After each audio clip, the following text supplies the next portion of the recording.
We'll stand for the pledge. Pledge allegiance to the flag of the United States of America and to the republic for which it stands, one nation, under God, indivisible, with liberty and justice for all. Alright, this is a part of the meeting that we always reach out. Somebody has something to bring up that's not on the agenda.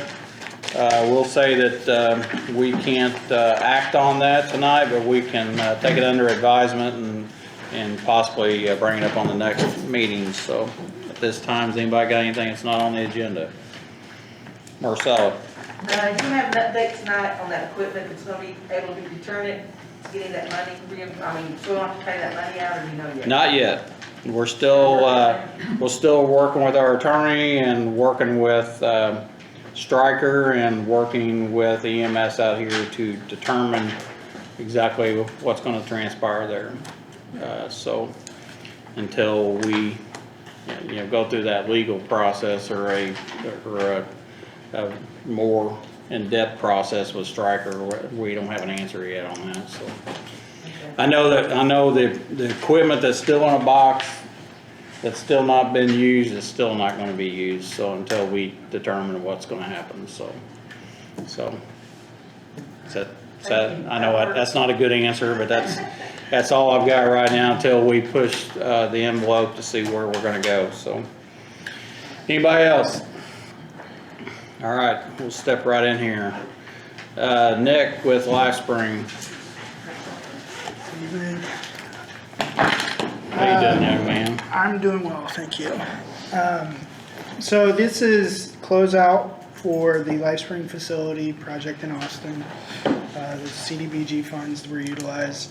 So we have closeout form 2 and 3 in front of you or in your packet. And I just need a signature. The county was kind of the pass-through for this. It was $500,000. LifeSpring used it to purchase the property, and then they paid for the renovations. Okay. You can sign this one. So I guess I'm gonna ask consensus for me to sign this. Yeah, I'll vote for that. And again, as Randy, what he's saying is that we just kind of filtered the money for somebody else. Yeah, this was CDBG funding through HUD and administered through the Office of Community and Rural Affairs. And this Free is money. essentially. And then this is Form 3, which is the administrative closeout form for that grant. LifeSpring's already signed that one, and it's just stating that if they, through their audits, found that they misused the funds, that they'll be liable to pay it back. Okay. Again, I'll make a motion. We went through this process as well a couple months back with the Infectious Disease Services grant, which I need to update you all on. IU Health has not gotten their signature on that form yet. I've been in contact or communications with them this week. They're hoping to have it by Monday. But the reason why this is important is I'm leaving my position at the end of this week. Melissa Woods will be taking over everything. If the state does not get that form back by the end of this month, we'll have a finding on our record, which could jeopardize so who do we future need to funding. push to Well, I've been doing the pushing, and basically they're IU Health physicians, big bureaucracy, and they just lost it in their contract system. But I think we have the right guy tracked down, and he's going to sign it and get it back to us. Yeah, okay. And Melissa will take it over on Monday, and we're going to contact them every single day until we have it. Okay. But I wanted you all to be aware of that situation. So you're leaving us? Yeah. Oh. So this is it, guys. Well, you've been here as long as I've been here, Yeah. and probably longer. But again, I didn't know that, so I appreciate all you've done for Scott County. Anyway. It's been a pleasure working here and with you all. Thank you. Thank you very much. Thank you. I hope it's good times. Yeah, it's a bump up. Good. So Good deal. thank you. Good for you. Thank you. Hey, we'll cross paths again. I hope so. All right. Okay. All right, Sheriff, looks like renewal of a dental service. That's all I got. I'll be quick and sweet and short. This is the same one we have every year. Nothing new. What it is they raised it to $150. So, for Randy. You guys and got a John copy of supports. this? You probably just seen it before. You got a budget all money for that Yeah, already. yeah, we Just, do. uh, Yeah, It's just $150. Jumped up 50? 150 more. So we're 2,200 to 2,350. So, they come 3 times a year. They stay for 8 hours, and however many they can see. If they see 100 people in 8 hours, they see 100 people. Give them an ibuprofen, something. So you got a toothache, you know. Is that that's a dental thing? That's a dental contract, yes, that's the dental contract. That's administered by Denise, our nurse. She takes care of all the dental stuff too, so. Exactly the same thing last year with $150. Yeah. And I think probably it was 150 more last year. I don't know, you know, so I think every year it goes up some, so. Cost of lead. We used to do the same thing. Guys roll in with all that stuff. Yeah, they got a Go out in portable. the middle and come on in. Sheriff, who's the contractor with? What's the name? It's on the front of that, the official name is. I know what I call them, but let me get the official Mid-American name. Health, Mid-America Health. Mid-America Health. Okay, can you sign that for me? Mike? Yep. Do Appreciate you, it. I'll I'll make give a that back motion to pass. him. John makes a motion to sign it, Randy seconds it, and I'll make the unanimous. I would like to have a copy of that though. Maybe I'll make some copies Maybe and you send want it. to give me one, I don't think so. You just call it. It says Scott County Jail here. That's where you sign your commissioners.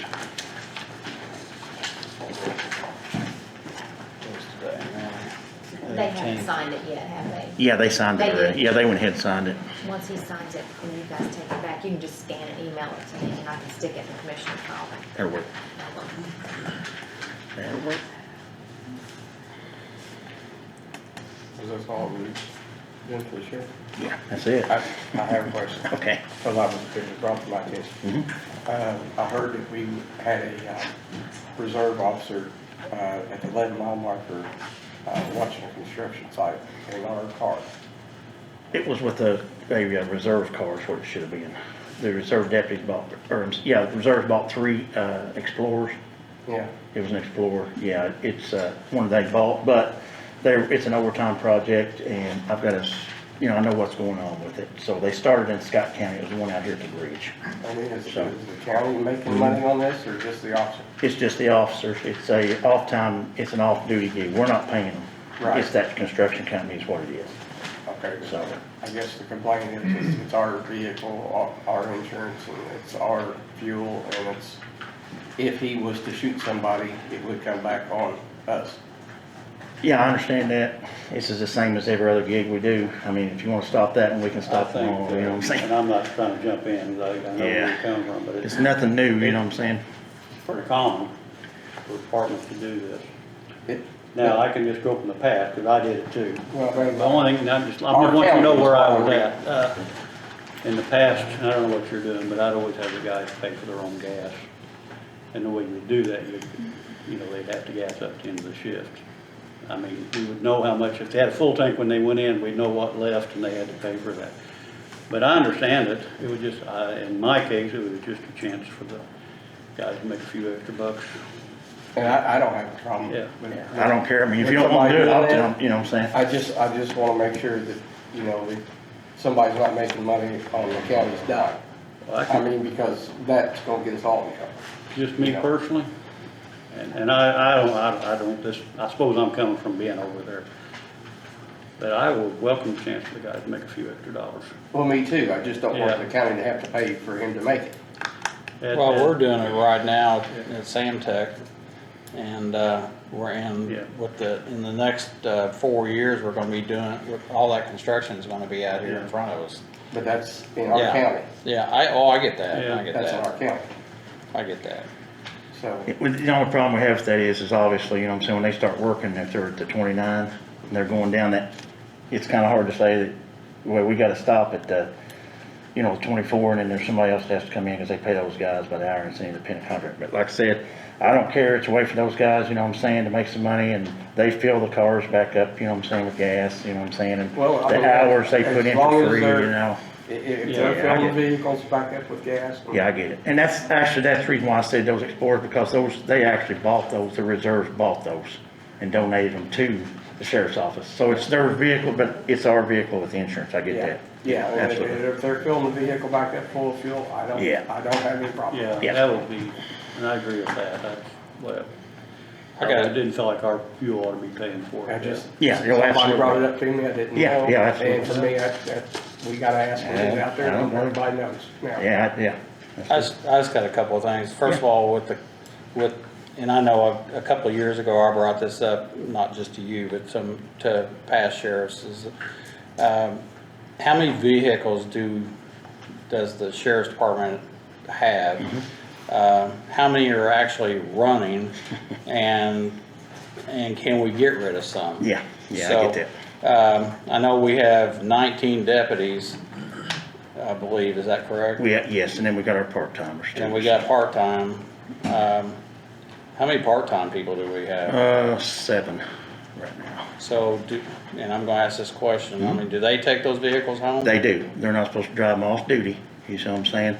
They're just, like if we call them out, then they've got a vehicle that they can drive, and the reason why we do that is, well, one of them he's got a drone, so it's hard to, you know what I'm saying, that kind of Okay. Well, stuff, but. I'm gonna ask a question about one of these, because I got a picture sent to me where one of these was sitting at a New Albany Fire Department. And I know that's where this guy works full-time, so I was just kinda curious, you know, if they're driving to their Yeah, I understand that. employer, I mean, The only thing that they would be doing is anything that they use those vehicles for, it has to be tied to a sheriff's department function. So if they're going and doing exercise, you know what I'm saying, for their wellness, okay. If, you know what I'm saying, they're doing their overtime, like you said, at the car, you know what I'm saying, okay. But being forced and they're driving it to McDonald's to, you know what I'm saying? then it should be. I guess, and I know this is more of a council question, but,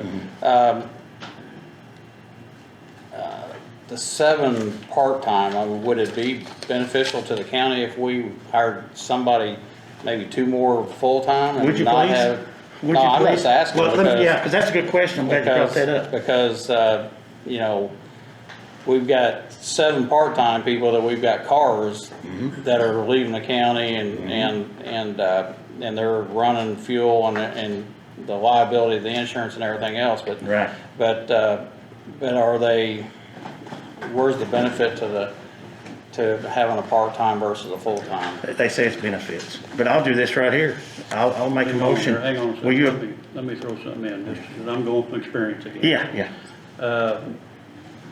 The part-time, when my time over there it was very handy to have them. Because you could have people fill in a lot of spots. For a full-time guy, you get into all kinds of regulations. Part-time guy, you can pay him a salary.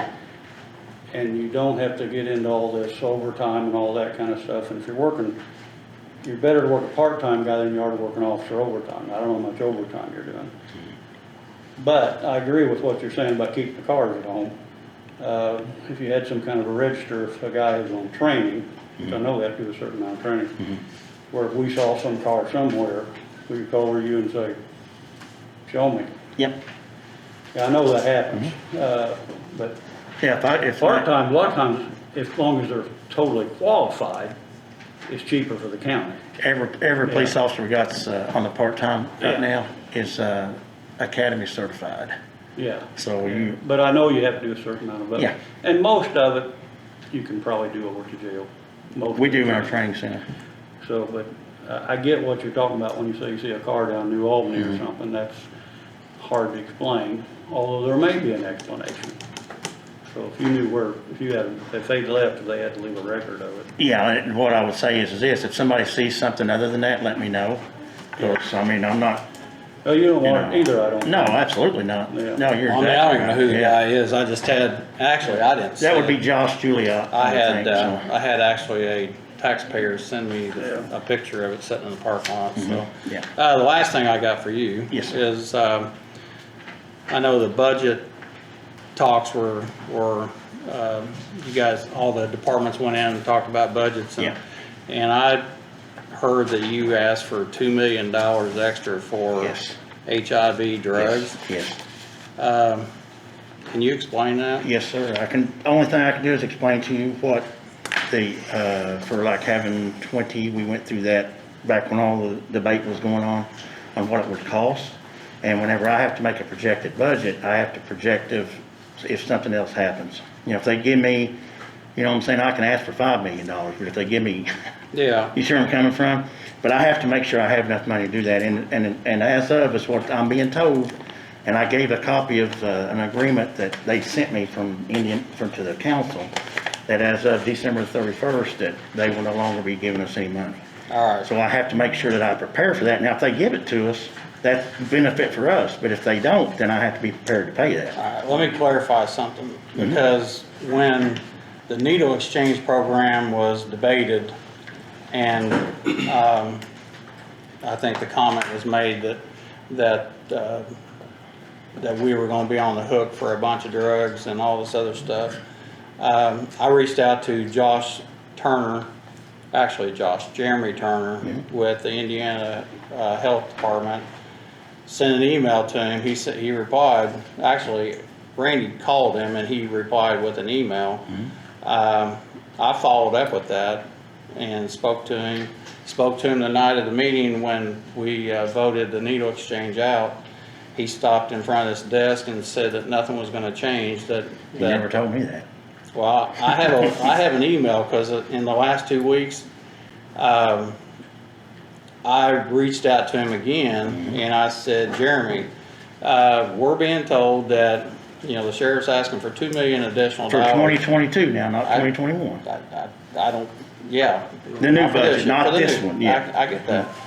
And he says, Mike, nothing's changing, and I've got the email. I'll send you the email. Please do, yeah. Well, hang on a minute, because I'll finish it, because there's two parts of that. The ADAP that.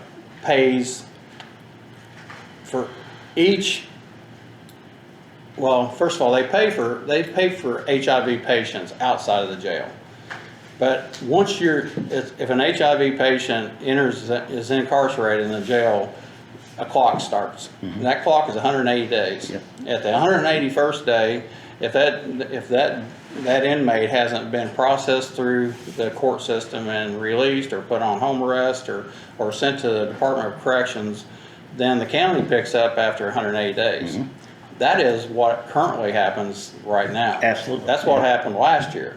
So none of that's gonna change.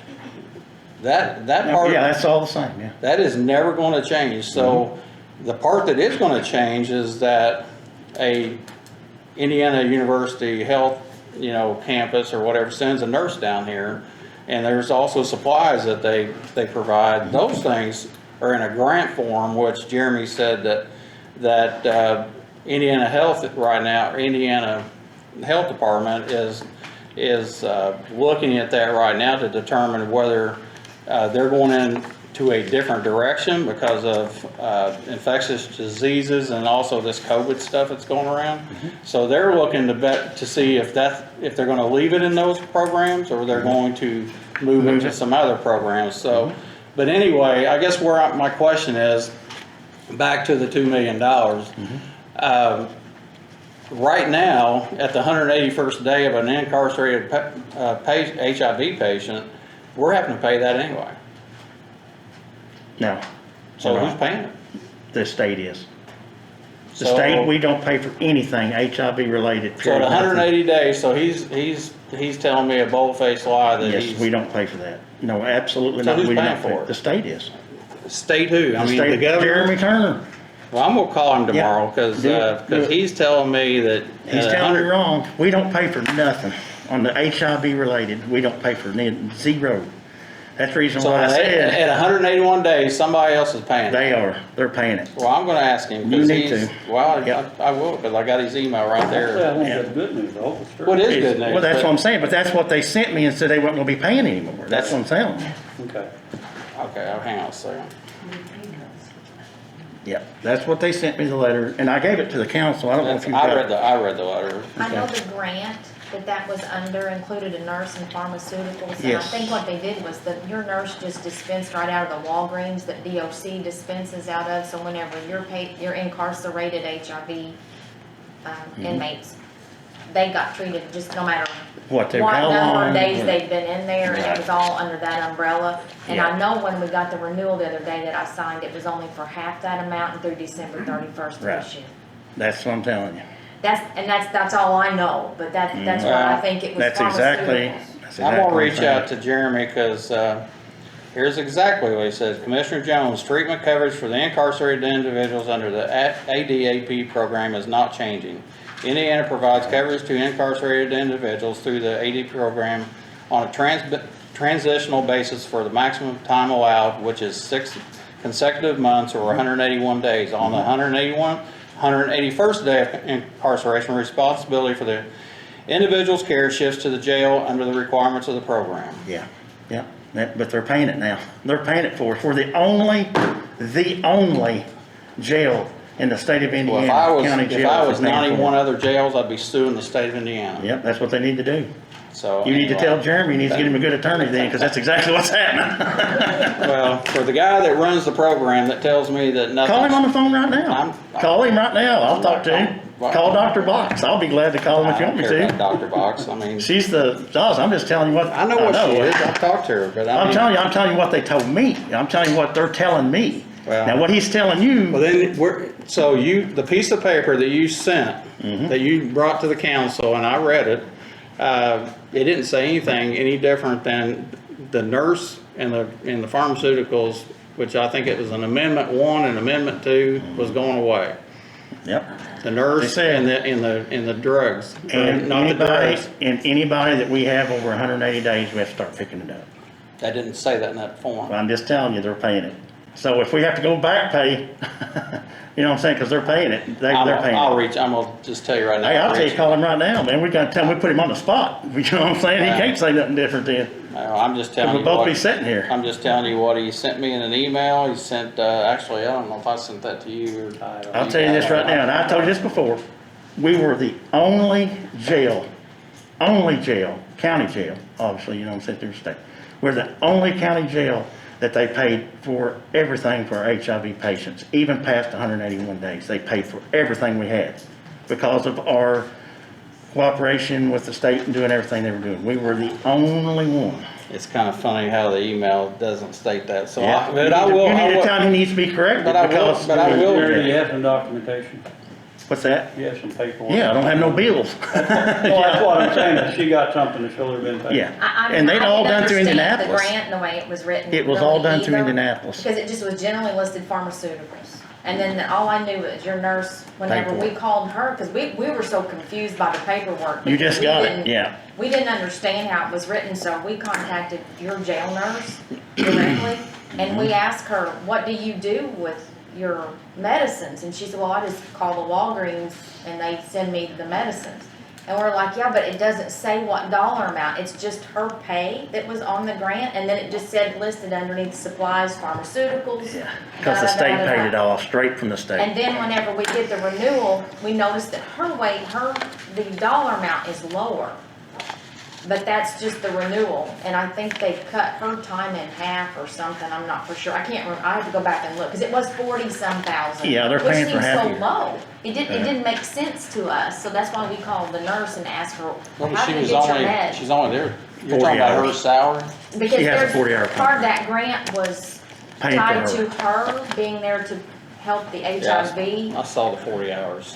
But it says in the list of supplies, it says pharmaceuticals, and I thought, that was so general. And so we couldn't figure out, okay, but how much are we getting in actual HIV medications after the 180? And we could never tie that amount down. We Well, could and never do that- I got a question. I saw that as well, and what I Are saw you was sure when you're you're talking about totally Band-Aids Jeremy Turner? Yeah. and I've birth talked control. to Dr. Box and Jeremy Turner. That's And the you're truth. talking about, It was written- you're talking about, birth control tests and all this other stuff, that's way off from HIV. Yeah, it So- never listed the specific types of pharmaceuticals. So Yeah. but anyway, we're sure that only Jeremy Turner is in charge of that, of what's helping it. That's who I speak to. Matter of fact, I can He's tell the you he's the this. HIV coordinator. Right. Yeah, But I mean, nobody else is helping outside of him, right? that's who I speak Because to. he did sit here in that meeting, and he did tell us that we would not drop Scott County. And I've got emails from him too that nothing's changed.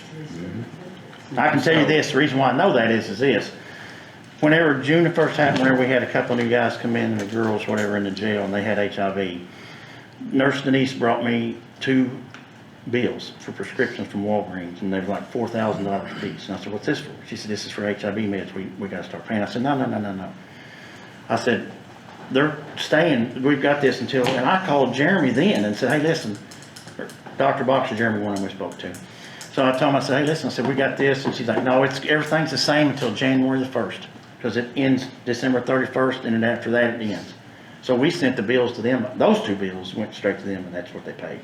So we're good until December 31st with everything. We don't pay nothing right now. But he told us that nothing would change. Honestly, he did, and we've got it on video. Hey, I hope it don't. If you can talk him into letting us stay, But, hey, I'm all for it. Well, I know Yeah, that. said, I yeah. know that. Where Yeah. exactly are you sending those bills to? The state infectious disease, Bloomington, that, the lady he was talking about, the infectious disease doctor, it comes from them, where they pay for it, goes straight to the state. So you have an address? I don't know, I mean, no, but I can get you one. Send me an address Yeah, of I where will. you're sending that bill to, because Yeah. I'm gonna follow up and find out who's paying it, because, Yeah. I can tell you this right I'm being now. told, and again, because I specifically, I mean, I'll send you the email. Yeah, that's fine. I'll send you, I don't I'll send you disbelieve the, you. I'll send you the email. I'm just telling you what's happening. Because I specifically said, what is changing? He goes, nothing. And, Well, so, and we got him on video saying that. well, Honestly. that's true, but. Yeah. so Eric, we you can got a put him on the question? spot, Yeah, just a clarification on that, on this paper with the Mhm. 3 amendments. It doesn't mention pharmaceuticals. If you go to the original, you have the original, or you just have amendments. Amendments they don't list everything. Well, Yeah, I can tell you this. I can tell you this right here. Disposable medical supplies, including, I got a whole list of stuff. Yeah. It doesn't say anything about medicine. Only thing I can tell you is wait till January the 1st, and then I'll come and ask for the money individually. I'm trying to plan a budget to where I don't have to come back to the, And I'm, you know what I'm saying? And you're telling, that's fine, I get you what you're saying, but when I ask specifically, the person that is giving the money out and runs the program That's tells me what I that said. nothing's changing. Call him right now on the phone, that's what I'm saying. Call him right now, I'm right here, dude, I ain't got nothing to, I just call him, you know what I'm saying? I'm just telling you that. You know what I'm saying, put him on the spot, so. I'll get the answer. So, and I've got a different question. Yeah. Calm this down a little bit. But Yeah. anyways, so what are other counties doing? Because I know that they're not absorbing a $2 million hit. And I know that we're a small county. So people with a bigger county are gonna have more HIV patients than what we have. Yeah. Yes, you know what I'm saying, I don't know. You know Well, what I'm Clark saying? County's got Yeah. 383, so, Yeah, Cases? Yeah. HIV cases? Yeah. In the jail? in their county. Oh, in the jail, so you So, well, I mean, Anyways. we don't have You're talking 300. about percentages. Yeah, So, I mean, what do we do then? I mean, let's say They've got a plethora of different things that they do. Some of them get them released by the judges, you know what I'm saying, like for home incarceration and stuff. Some of them just pay it, you know, and that's basically it. There's no set standard. actually, in the email that Jeremy sent me, he said the reason they went to 180 days is that they were in hopes that the people, the incarcerated individual would have went through the legal system and there would have been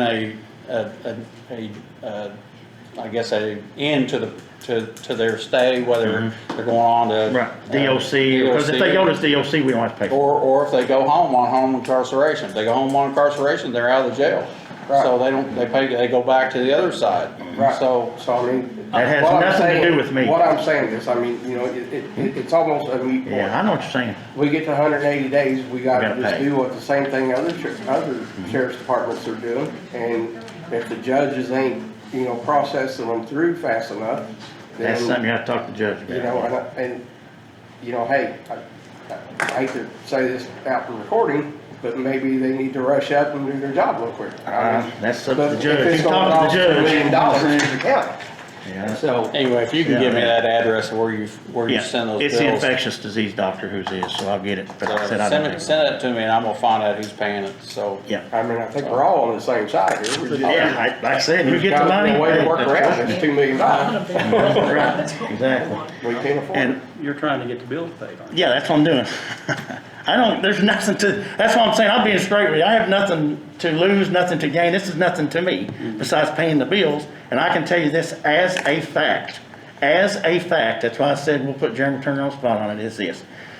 As of January the 1st, they told me that things was gonna change, that they was not gonna pick up the bills, and that is one of them. The 181 days is one of them.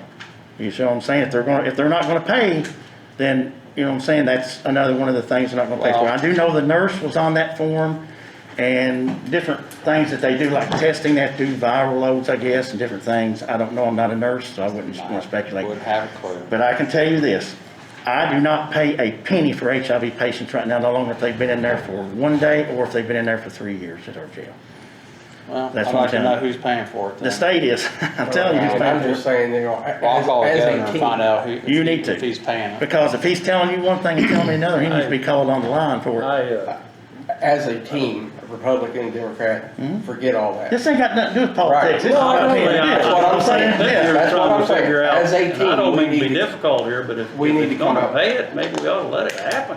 Well, I'm just saying, as a team, we need to work together Well, I and make sure agree we with don't that. need that $2 I million. agree with that, but if you got it going, I Well, Well, don't the want whole, to screw it up. I guess the whole point here is that, you know, when the state comes down here and tells us we have an ADAP program, and here's how the program works, and somebody's deviating outside that program, then I wanna know who's deviating outside the program, and when the person that's running the program tells you nothing's changing, You then need to ask him nothing's why. changing. You need to ask him why. I'm Yeah, going but to. I mean, Because we gotta be careful here. they, I mean, If we're they not- wanna sue us we for the get money all back, mad at us, that's or on we'll say, them, oh, you know yeah, what you're I'm right, saying? the bills are gone, forget it.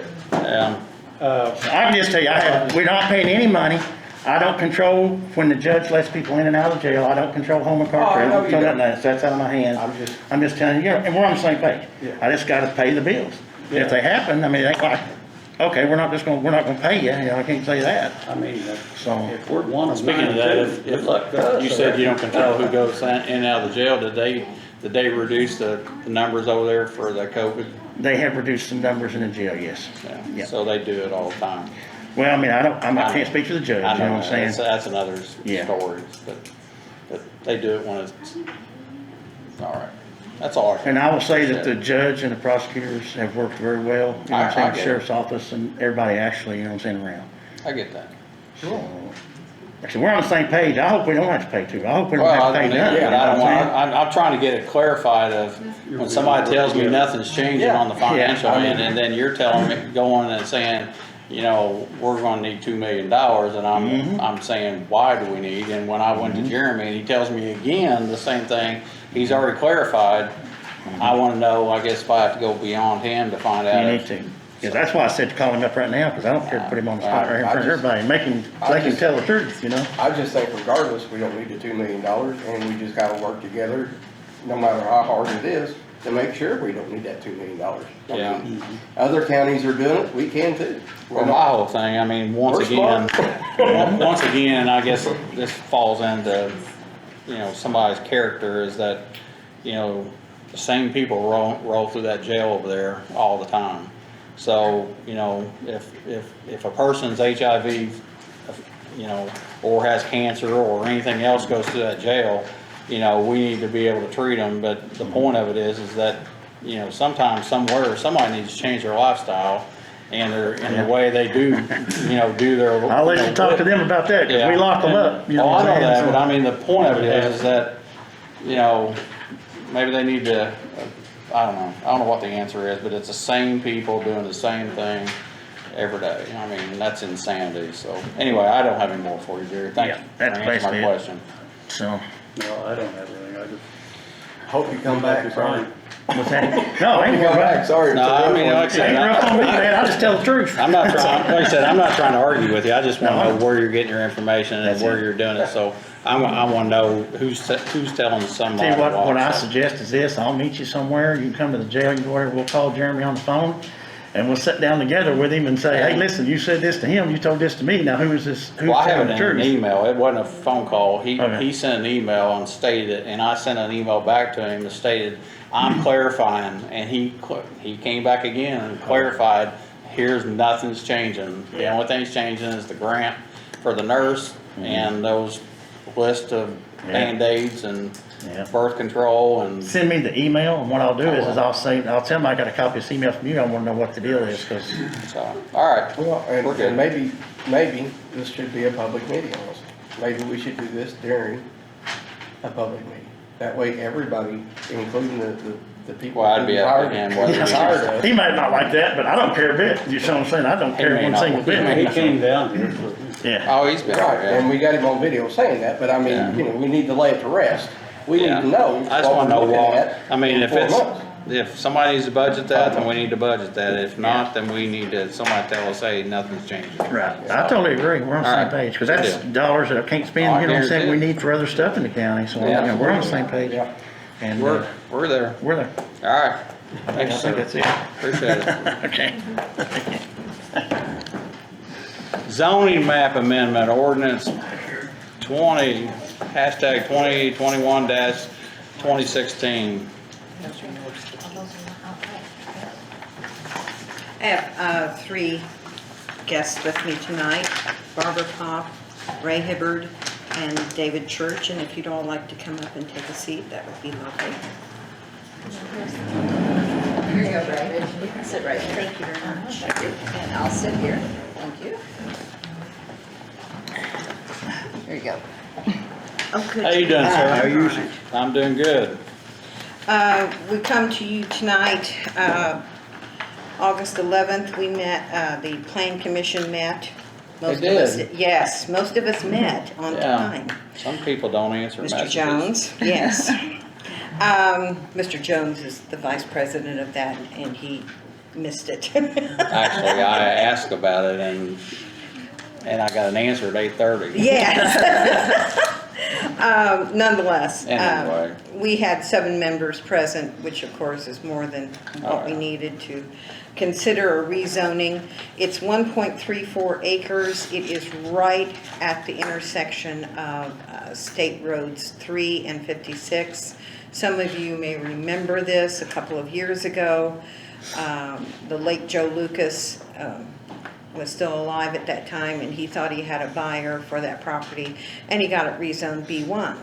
Well, now we have Mr. Hibbard, who would like to purchase the property from Janet Lucas, his widow, and Mr. Hibbard would like to have a used car lot there. And in order to have that, according to our zoning ordinance, it has to be B2. So we're back before, you know, had to come back, refile for another zoning. And so the Plan Commission approved it 702, 1 absent and 1 present by, not even video, it was just a speakerphone. And that was Mike Everett, and he did not vote, he just listened in to see what was going on. So we have a recommendation, a favorable recommendation, and no conditions were attached to that. And so our So what they're requesting is to change from B1 to B2, correct, and the board approved that. correct.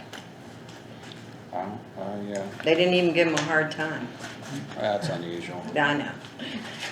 Uh, So we have that before you, and each of you will have to sign that, please.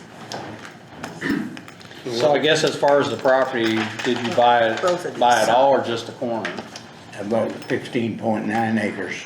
Okay, so you bought it all? Yes, sir. Okay. Well, can you ask, what are your plans? What's your plan What's your for? plans for the property, Ray? Oh, we're gonna have a used car business. We're gonna put a metal steel building right over top of the old service station. And we're gonna utilize that for office area. And, well, with that property, just about anything is an improvement. Discussion But, earlier. I will guarantee you people that we will not embarrass you in no way. No, It I will- was just curious, and I didn't know if you'd add any other car lots anywhere. Oh, yeah, I have one in Charlestown now. Okay. But I have sold, my property in town to, Dollar General. Okay. even though they're opening up one right next door to a Family Family Dollar. Yeah. Oh. And I'm the Charles, broker, thank you. I'm the But broker. I real estate understand, broker. Family Dollar now has sold out to somebody. So evidently it's something like a Dollar Tree or something like that. DG Market. Yeah. Something's DG changing. Market's one that I've been. So there's a Dollar's General already there, isn't there? Yes, but every time it rains, they have to set out about 15 buckets. Yeah, I know. That's keeping from ruining the merchandise and the floors. Okay. And the people are trying to sell the place and they're asking $1 million for it. But it's never sold because of all the high tension wires going right through the property. And Okay. when do you hope to get started on your building? Well, we hope to get closed up with the Dollar General here within sometime in September, I think. Closed out around the 31st of No, wait a minute, September. I'm getting lost here. Yeah, he's selling. He's selling property. He's selling in property Charlestown and for the- yeah. reinvesting it. So, okay, yeah, okay, I get, I'm He's with you. moving his current business I got as you. Dollar General Thank purchases, you. which I think the drop dead date, it can be into October, Okay. but they've already met all their due diligence and contingencies, and Charlestown has approved pretty much everything they need. I think they're waiting for one more check mark. So whenever that So, happens, you'll get started right. down here. We're a Let's little wait and anxious see. to join the Scott community because we don't get along good with the mayor. Oh, now, don't talk politics, right? You're in a political environment. Keep that on Facebook. Don't talk that. No, you'll never see me on Facebook. You're a smart man. Well, everybody's got an issue with somebody, I'm sure. Well, they have given us a hard time about some of the cars and things we had. Are you there on the main drag? Yes, sir. Are you there by Papa John's on that side of the street? Yes, same side there. Yeah, I know where you're at. I've got Been there a long time. Been there a actually. long, Need to long move, time. ready to move, wants Yeah. to move, yeah. since '99. Yeah, I know exactly where you're at. So, well, I'm for any time that, we can bring new business to Scott County and Construction. And the building, I cleaning intend up some, painted a beautiful white with a red roof. Be highly attractive. well, like I said, I've been friends with Joe out there, and actually, he called me out there a few times when the building was he still had another building over there that caught on fire. Some people had came in and tried to burn it and some other stuff, and he finally took it down. Yeah. And, so I'm glad to see it turn into something else, so. Well, So I'll entertain a motion, to change it from, B1 to B2. Yeah, and I agree with that. Everything you said, it's bringing in business, and it's pretty rough looking out there right now. Well, you said that, I don't know if you said that, but yeah, if it can improve the area, yeah, Well, we'll be all. And we got a 7-0, 100% approval from the board, you said, right? Well, Except for one that didn't show up. yeah. One who Hey, I can didn't vote show tonight up. though. Here's his chance. Yes, you All that can. being said, it sounds like it'll be an improvement for I'll us. make a so, motion. and, Randy makes a motion to accept that, John will accept that, and After I'll we make it close, you'll unanimous. notice a heck of an improvement within quick. 2 or 3 weeks. I realize it's unanimous. Can you make a motion to approve it on both the first and second readings as unanimous? Oh, yes. So we'll amend that motion to make it first and second reading, so. Yeah, Is that right? do I need to make that motion or you? You Well, We have started. to make another motion? Amend And his I second Just it. amend the Yeah, original. just amend it. Okay, I gotta amend the original motion. So you move to approve RZ 0121 for 532 South State Road 3, Lexington, from B1 to B2, approve first and second readings. And I'm sorry, go ahead.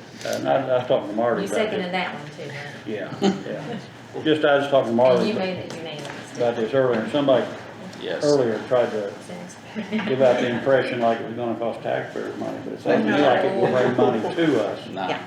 It'd be money to us, not. He improves the It shouldn't affect property and anybody. No. No. And, Pays taxes. pays really his know property how. taxes and, Mhm. so. Welcome to the community. Thank you, Zach, will sir. this take 3 readings? I believe only 2. That's what I thought. Okay. I think I passed there and saw you stand out there today. I live over the hill there. Were you there so today, Ray? Were you at the property today? it was either today or yesterday. I saw you standing Yesterday, out there. I met with, David Church then. Yeah, I thought I saw you standing out there. Red truck there and, That was you. Yeah, yesterday he brought up the plan to refurbish the building, and I took it to a designer to get it laid out. Deal. This is your sheet. I need to sign. Again, welcome, And then I have this. and Put in the sign. thank you, you sir. need any other help? Thank Need anything else, come before us and we'll see if we can help you. Okay, sir, I thank you much. All right, thank you. Have a nice day. Nice meeting you too. For a You need 90-year-old, to send that. when I get up, And then I there's got another one. to wait just a minute. Yeah, You're perfectly fine. Thank you, sir. yeah, if you need to Thank sign you. that too. So you got 3 places now. So do you have another Wait, anything? wait, Do I need to sign this? Yeah, go back. And there's a column for yes and a column for no, so make sure you sign the Oh, right. I thought I signed right. No, you're good on, Okay. you're good on that one. one, but I'm make a sure you yes. sign on the yes side. So do you have something else? I do. A lady called a couple of weeks ago, her name's Stephanie Sears. Back in November of 2020, she purchased property right almost in the middle of Ritchie subdivision. And on that property were 2 duplexes. And I'm going, what? Because, you know, if you look at the 1973 map we have, it appears, It looks 1970. yeah, it is 1970. It's got Homer Gardner's Yeah. signature on it. It appears, now it doesn't say, but it appears that everything was zoned R1.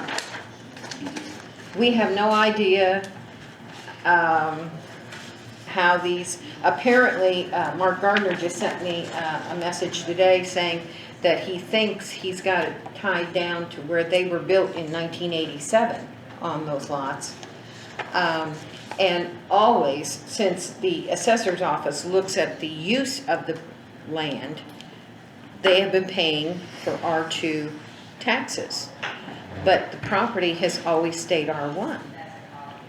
And Stephanie ran into an unusual situation with the bank she was dealing with on the property. She wanted to pay off, you know, try to get a new loan with better rates through this German-American bank in Seymour.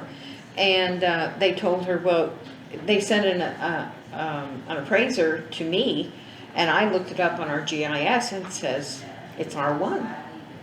So I mentioned that to him and he says, oh dear, that's a problem. Well, he went back to the bank and says, we can't do anything about this because it's R1, but it's being used for R2. So now the bank is refusing to deal with her until she gets this all settled. Well, the Plan Commission discussed it on the 11th as well and decided she was definitely an innocent party in this, and if need be, we'll take it through the rezoning ourselves and absorb what cost there is to that process and get it rezoned to R2 so that the use of it matches the zoning. So what do you need from us? I need to Turn the phone off. turn the phone off. There we go. I love this. Anyway. Mine went off a minute ago. But I just wanted to get you guys aware of this because not only is her property in this condition, let's say, but there's an adjoining piece of property and it too has duplexes on it, but it's also zoned R1. And then I found another piece of property in there that's zoned for business So, in the middle of a subdivision. well, it's probably gonna be a grocery So store. do we need I to don't rezone, do we need to vote to change? No, I just want you to be aware of what's going on, and so you have a copy of the letter that I composed and sent to, I ran it past Ms. Porter. So what you're saying is in the middle of a subdivision with single family residence, there's 4 duplexes that Yeah, were built on R1. exactly. I guess I'm gonna ask a question, maybe you've already answered it, but, when they came for a permit, did they come for a permit for a single resident, or did they come for a permit with? I have no for a- record of them coming for a Okay. permit. Okay, that's where I was going, was that. And that could be simply because we cleaned out a lot of our old records. I get that. I'm just asking, I'm just saying, I'm not saying Or anybody. it could be that they didn't have a permit. This can be something your board can remedy. Yes, Okay. Okay, all right. but I Just wanted let you us know. guys, we just run into this and we wanted to make everyone aware of what was going on, just in case I think someone. it's good to change it, isn't it? I mean, that's a good thing if you. I think it'll be Yeah, I mean, excellent to sounds change me it. like would be, yeah, for everybody involved. Right. Doesn't hurt anybody. Well, evidently, the neighbors aren't gonna complain that, well, they could, I guess, but it's been there so long that they probably have already come accustomed to it. If this was a new, something that somebody was gonna come in and go, well, Right. I'm gonna build duplexes in the middle of the single-family dwellings, somebody might go, wait a minute, I don't want that, Right, you know, So you so. have to notify everybody, don't you? exactly. We'll go through the same procedure and have a public hearing, and anyone who is interested can come and comment. All right. Okay. Sounds good. Anything else? No. Good. I agree with that, good. Jeffrey, Nothing personal. nothing personal. Yeah, that's what you always I say. will get with the IT guy, cause, we do need, and I mean, this is ridiculous, in my opinion, is that in this courthouse, you have 0 internet service and a lot of times no phone service. So we either need to install boosters or something within this courthouse to where, you know, somebody can, I mean, heaven forbid you're in a basement and something happens and you're trapped and the only thing you have is your cell phone and you can't even get out and the person that's got the broadband's across the street. Well, in that case, you crawl out the window, well, and hold your phone up like this. Won't you just go ahead and crawl out? Go I ahead. never thought of that. Jeff, Thank you, Marty. Thank you. maybe we need to have a fire drill. Yeah. we need a- You're always interesting, I'll give you that. Jeffrey, Jeff, Told John, that's not donuts in there. I was gonna say, you bringing, if they were, I'd have them all over my shirt. he's either bringing lunch or something. Picnic basket. Where do you want to start at? Because I got this stuff and then the letter that you should have in your packet. I saw the letter, so go ahead with the letter.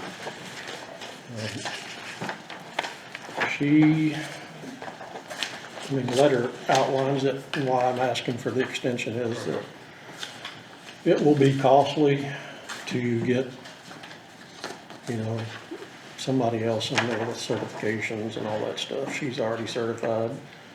She came in when she first hired in, a little over a year ago, I think. And the way I describe her is she's a rock star. Guess my question is, would she not file for an extension and like the others have, and then we would just approve it or not approve it? This is Or per is- the handbook, and so what it is her FMLA expires on 9/7, and she evidently doesn't have, enough authorization at this point, or indication from her medical doctor that she'll be released by 9/7, and in the handbook, the department head can request for an extra 30 days, so then she would be till October the 7th. And then if she doesn't return to work by then and is released for full duty, he would need to come back and ask you for yet another 30, beyond that. Just ask them, because I know we've had a couple of extensions beyond that. They came in to where they actually filled the form out and sent it to us in an FMLA form for an extension, and we This is approved that through beyond there. FMLA. She's Okay. already been approved for FMLA. This is after I the know. protection ends. So Okay. this is an individual request, and it's usually department head driven. Okay. Yeah. Any question? Question? Yeah. John? No. I'll entertain a motion to extend this to 30 days. I mean, And this is what you're asking for, 30-day extension, that's correct? 30-day extension. Hopefully she'll be able to get those tests scheduled and get a definite answer within that 30 days. And I'll make that motion to grant that.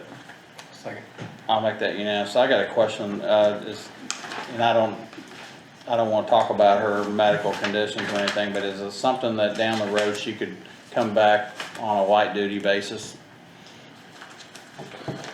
I'm not 100% sure what's going on with her myself, but, I mean, I would Well, hope. down the road, and you got 30 days to know if she's gonna, A, come back full-time, or if you can see, hey, what's your situation, and can you come back on a light duty basis? I would hope that she would be released to full duty, because it's not like she's over there lifting I get that, I and know all that. that stuff, so. Okay. But, I mean, if I can find something for her to do, Well, I mean, the job is the job, I mean, like I said, but, and it may not even fall into like a light duty type of situation where even you're, if she was released to come back for 20 hours a week, you know, I would be more than happy to do that. yeah, okay. We'll cross that bridge when we get there, so, what else you got? All right, I got 4 copies. So I don't know if Tammy wants a copy, or if you want to give it to the to the attorney. Yeah, you I'll can take get it through Let's see, the first, the radio dispatch console proposal. I'm gonna have to have him redo that. That's what he was inquiring about, replacement cost. But when Michael Dyer done it, he put 4 consoles, we only have 3. So it's gonna be less than this. Yeah, and what I figured up just today, the grand total was 122,501.60. And I went through and took out stuff that I knew that we didn't have to have, and shortened it to the 3 consoles, and came up with almost 91,000. I was looking to say $122.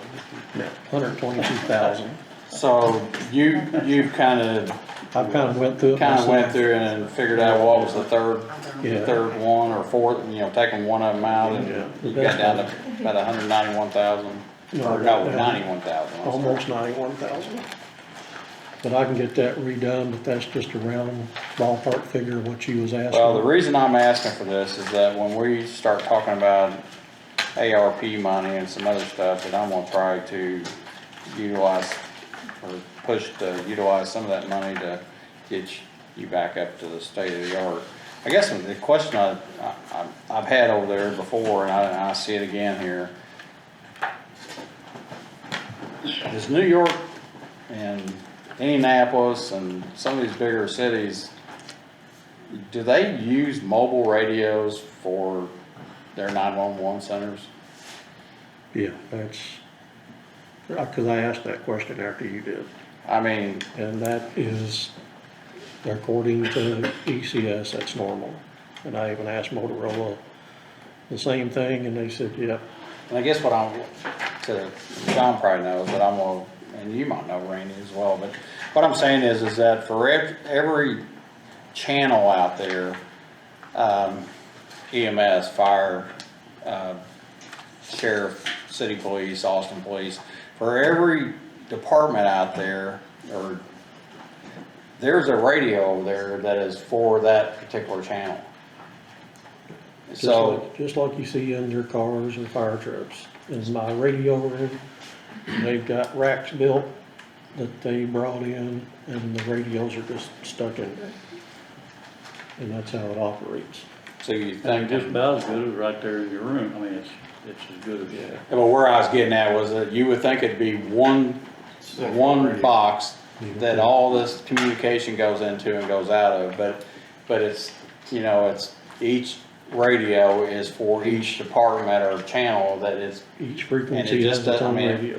it looks almost juvenile. I mean, it just doesn't look right, and that's why I asked that I question. mean, first time I went back there, it took me by surprise, because I was like you, I thought, well, there's a big cabinet with all these fancy lights flashing, and, you know.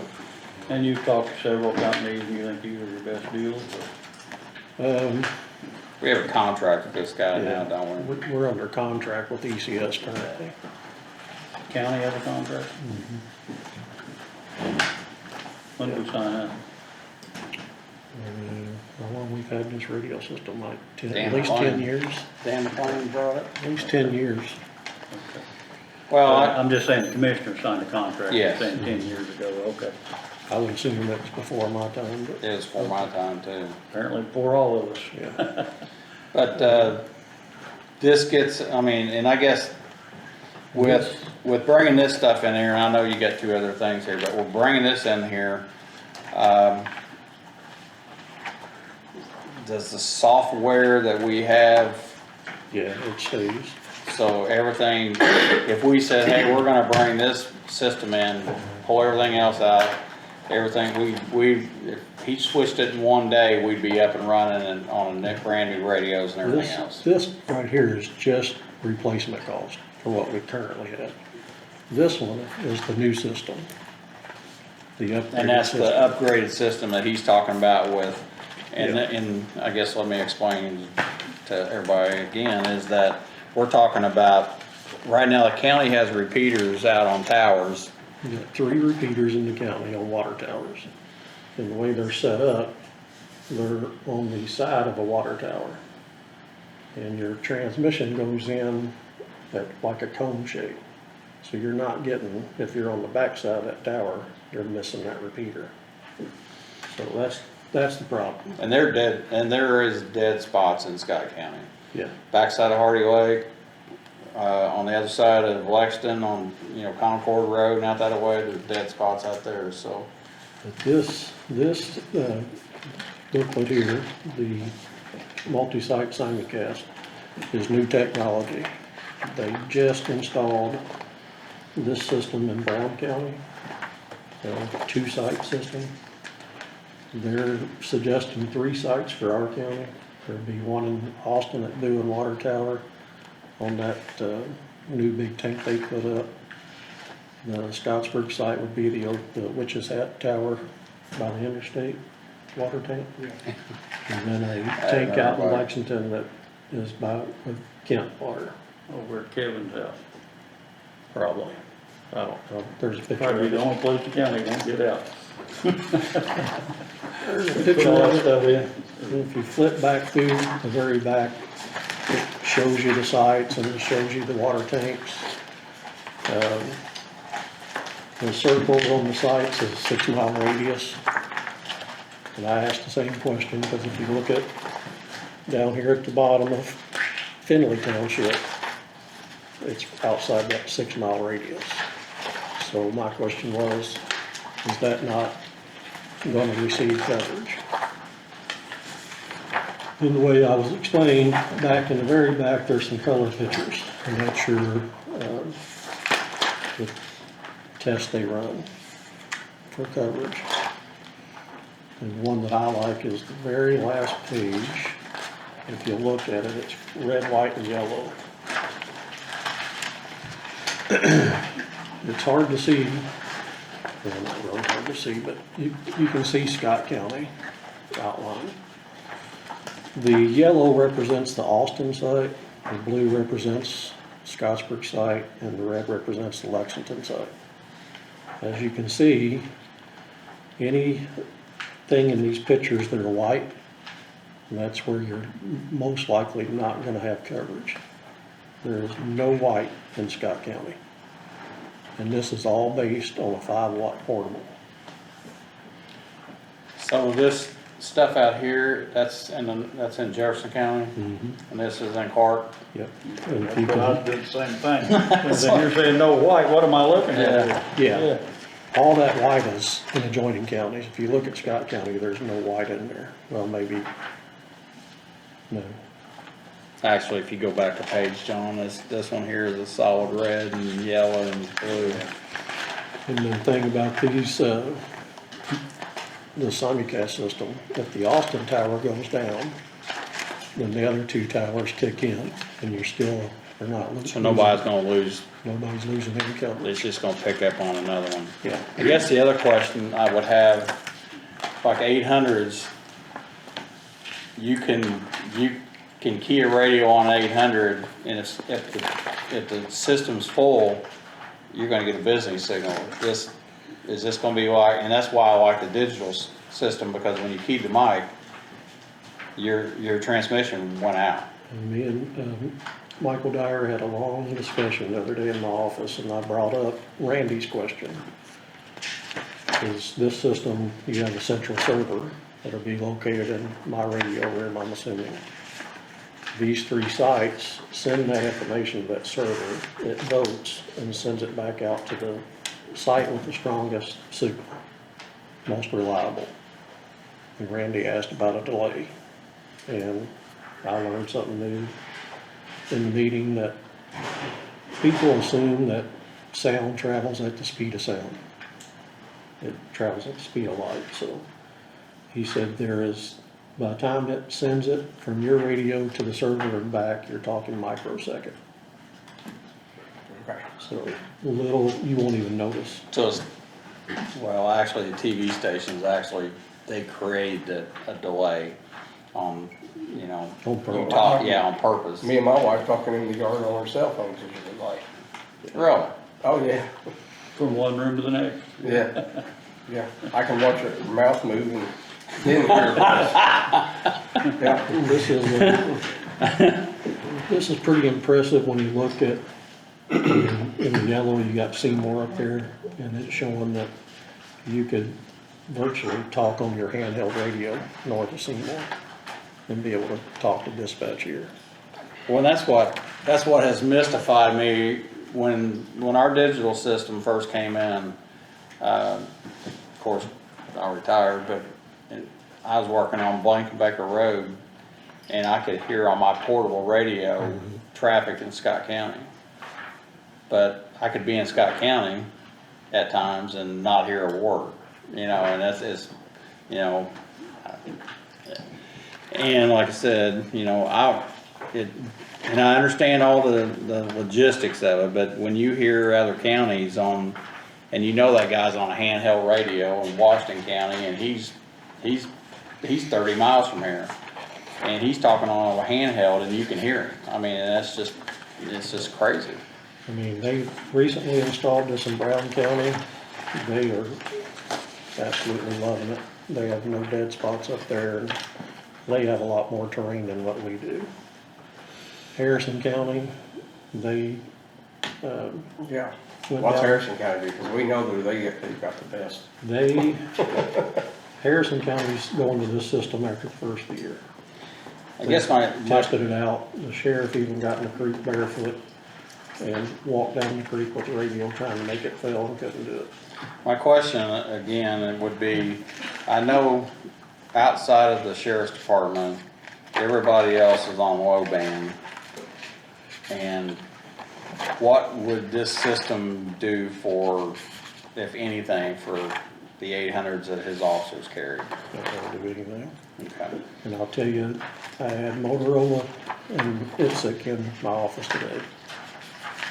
They brought down a quote for one site, and they recommend we have 2 sites. And they've looked at the new cell phone tower going out on Harrod Road and the one behind Brian Whistler's house. Putting existing equipment up for one site, $790,000. That's for 800. That's for 800, and we need 2 of those. And it doesn't give the coverage that this does. You're still gonna have dead spots. From my understanding, the sheriff still has low band capabilities, but he, Maybe.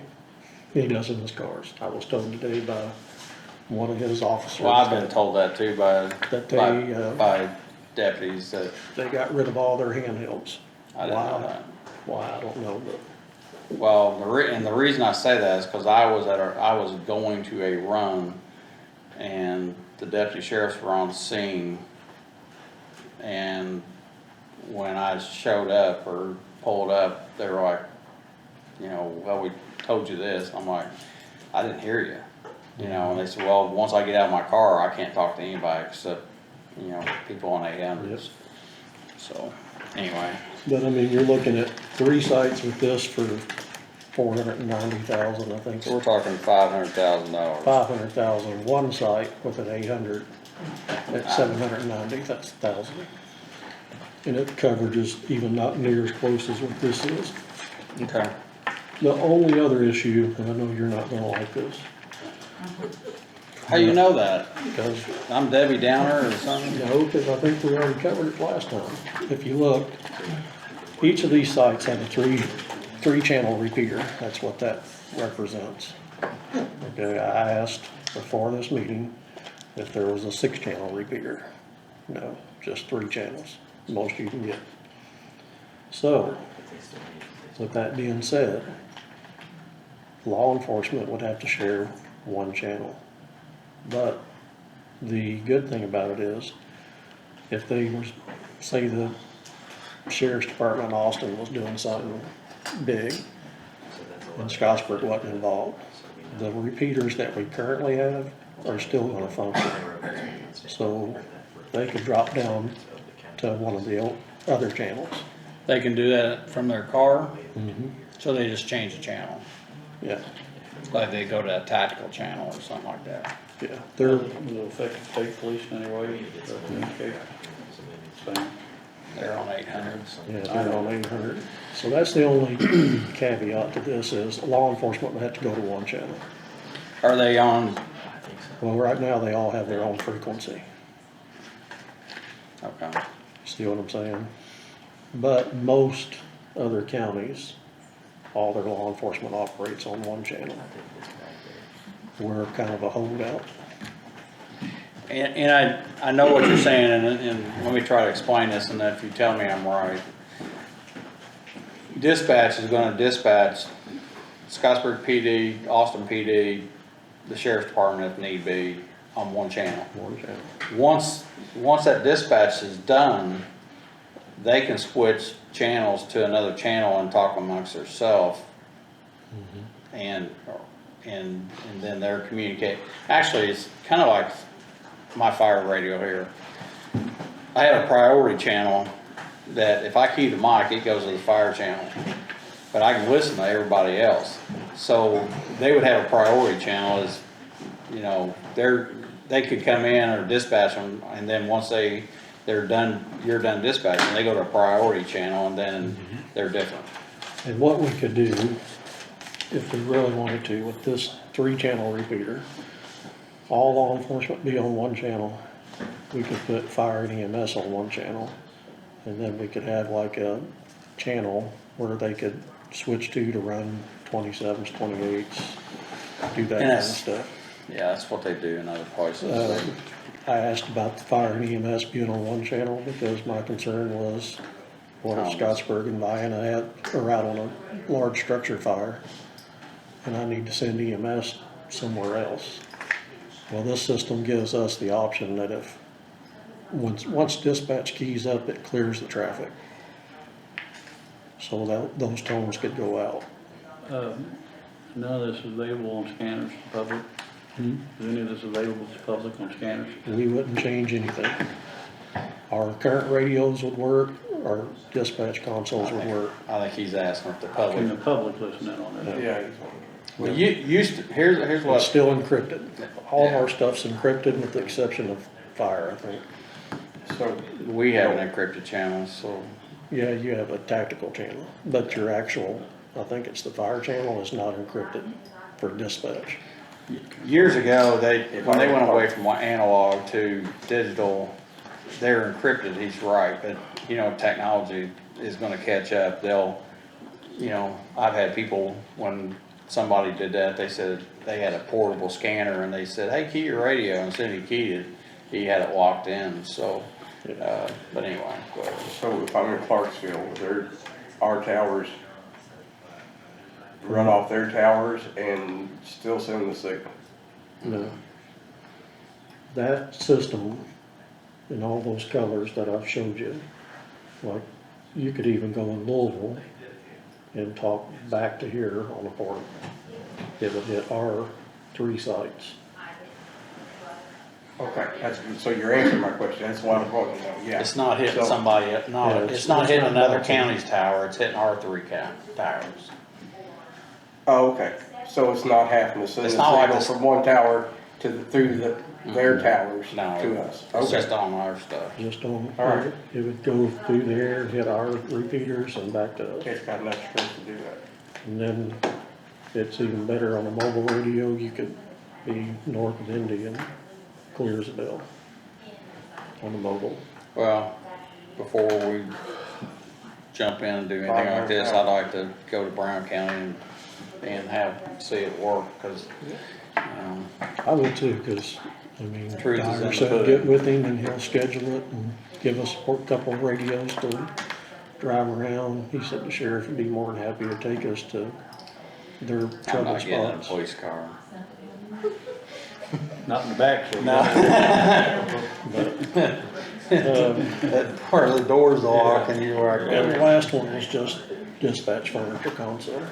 Yeah, Cause we I talked about, I think you had a price on that, some of that already. and I think ECS came in cheaper on that, so. Well, I like this system as far if it works, because it takes out some repeaters and some equipment that we have currently.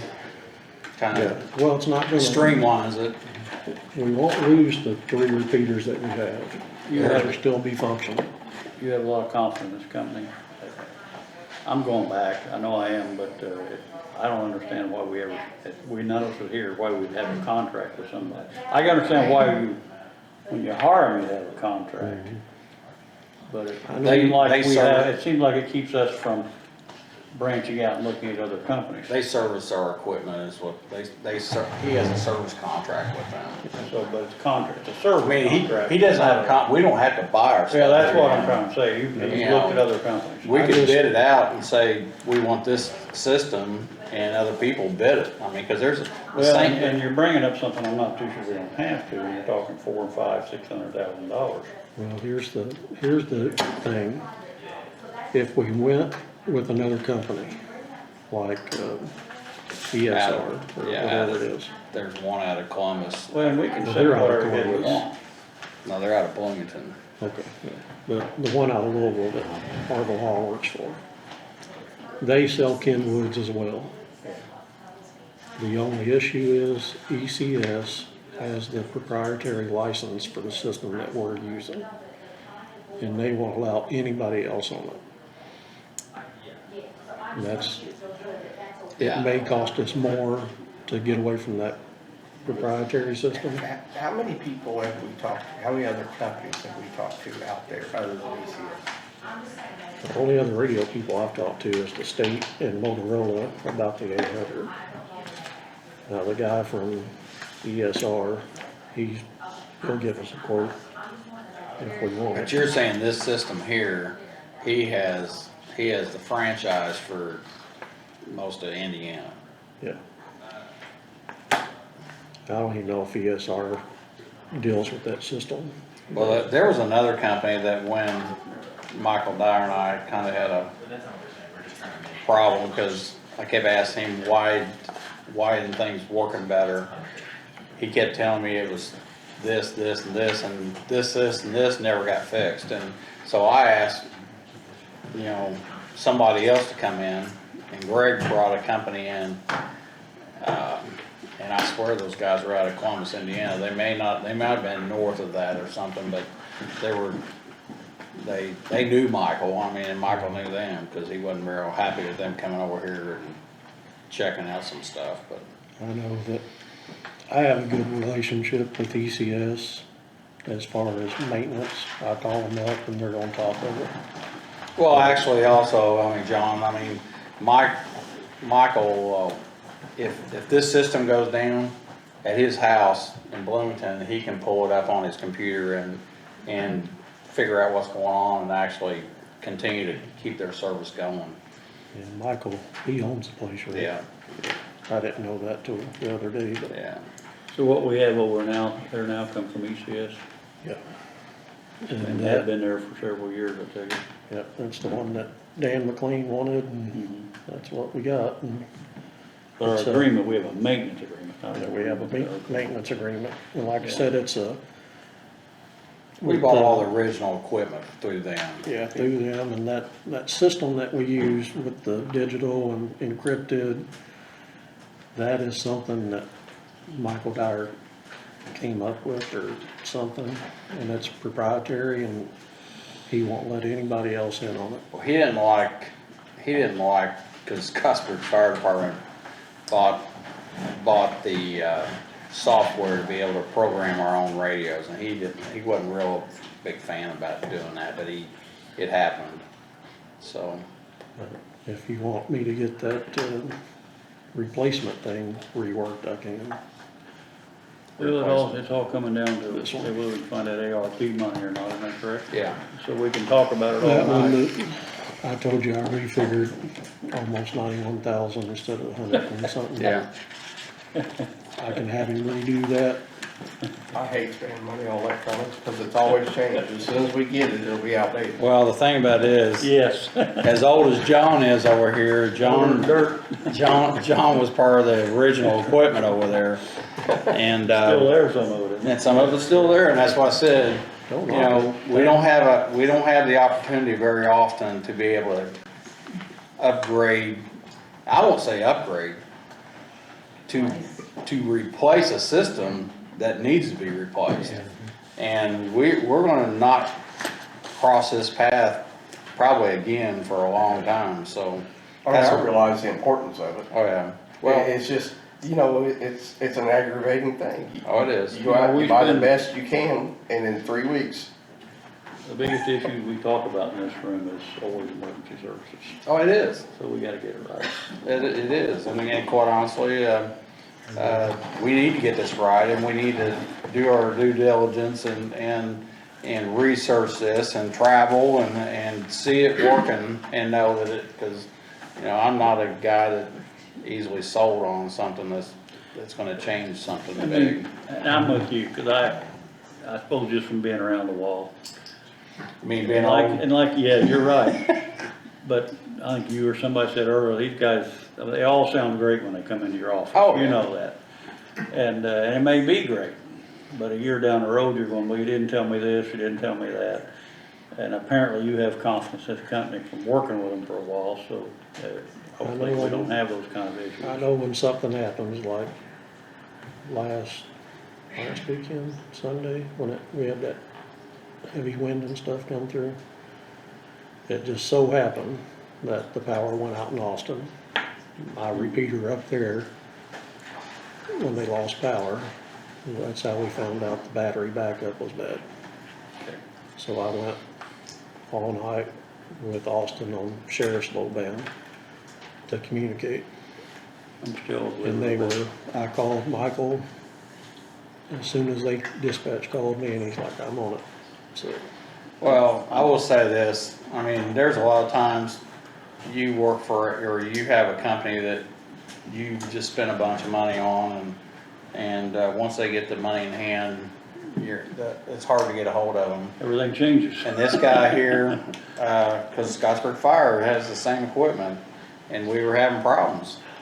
And, I got, you know, Michael gave me his number and I could call him, and if he didn't answer the phone, he'd call me back in 15, 20 minutes, and, you know, and if I said, I need you over here to look at something, he'd either come or he'd send somebody, you know. it's not very often you get the owner of the company that'll drive to Scottsburg. The best computers in the world aren't as good as a dispatcher that knows their county inside and out. I mean, it just. But I'm really impressed with that system, because to me, it's about the guys out there on fire and EMS and police having reliable coverage to be able to get out. I've listened to too many people, actually, and you know me, and they don't like me over there, but I listened to a city police officer, and this is what really, you know, just tore me up, is that I listened to a city police officer in the back lot over here, a block and a half from here, had a car pulled over with a felony stop, these two guys from Chicago, and he's got him at gunpoint, and he's trying to get dispatch to answer him, and I could hear him on my low band radio at my house in Lexington, but they couldn't hear him. And I actually picked the phone up and called and said, this guy's trying to get a hold of you and he needs help. And a lot of that. And that's not the first time, and it's not, and that's what I want this fixed, because it's not the only time, and if you've ever been out there and you're by yourself and you're trying to get a hold of somebody, cause that's heaven over there. I mean, if they can't hear you, then nobody's gonna hear you. And some of that goes back to equipment and training, Yeah. because when you have that handheld, they have an antenna like this talking into it. Well, that antenna going out this way is not helping your signal, Yeah. so we're working on all that too. Anyway, like I said, I appreciate this. This gives us some information to go to the council and talk about ARP money and. Anytime you guys wanna take a road trip, I'm up for it, and we'll go up to Brown County and You driving? I'll drive. I think I'll drive. If county, Yeah, I've seen him if drive. the council wants to go, we'll get a school bus and we'll all go. All right, thank you, Jeff. All right, looks like we're at the Donut. Stony Brook acceptance into the county road system. And I know, for people that, out there that doesn't know what we're talking about, years ago, Lee Morgan, created a subdivision off of, I think it's between Wissett and not Harrod. Meridian and Jack Morgan, okay. No, actually, Jack Morgan runs. Yes, you're right, Jack Morgan Meridian. Create a subdivision and I think part of their, I guess, his agreement with the landowners that were buying property was that when the last house was built on the last lot, that he would finish the road, which he had a road, I guess in the beginning was a good road, and over the years it's deteriorated. And so anyway, of course Lee's not here anymore, and his wife and his daughter and grandson, I guess, have went together and repaved the road. Actually had it professionally done, and have asked us to take that into the county for the county to be able to maintain it from here on out. So I know Randy's been working on this with them. I've actually had emails back and forth. I don't think either one of them live here anymore. I think she lives here. Lee's wife lives here, but I think the rest of them live out west someplace. But anyway, I don't think. I guess You need a motion? Well, I'm gonna ask the attorney. Well, so, I 'Cause just wanna make the record kinda clear on how this is working. So, when the property was originally platted, it was platted with the road, for public use, okay, in the plat, where the subdivision was platted. That was done prior to 2002, when the new ordinance went into effect, requiring the roads to Have actually legal descriptions. have an with actual them legal description. Before they were assumed by the So county. the county's gonna consider this grandfathered in for the purposes of that ordinance. And the county roadway has been brought up to, or that roadway has been brought up to the county specifications, right, for county roads? Okay. So with that in mind, you can waive the He's like you, he's 2-year. not gonna, you can't see that nod. You can waive the 2-year wait period that is normally required. I think that'd be good. So with all, just, What was the last thing you you said? waive the 2-year wait period.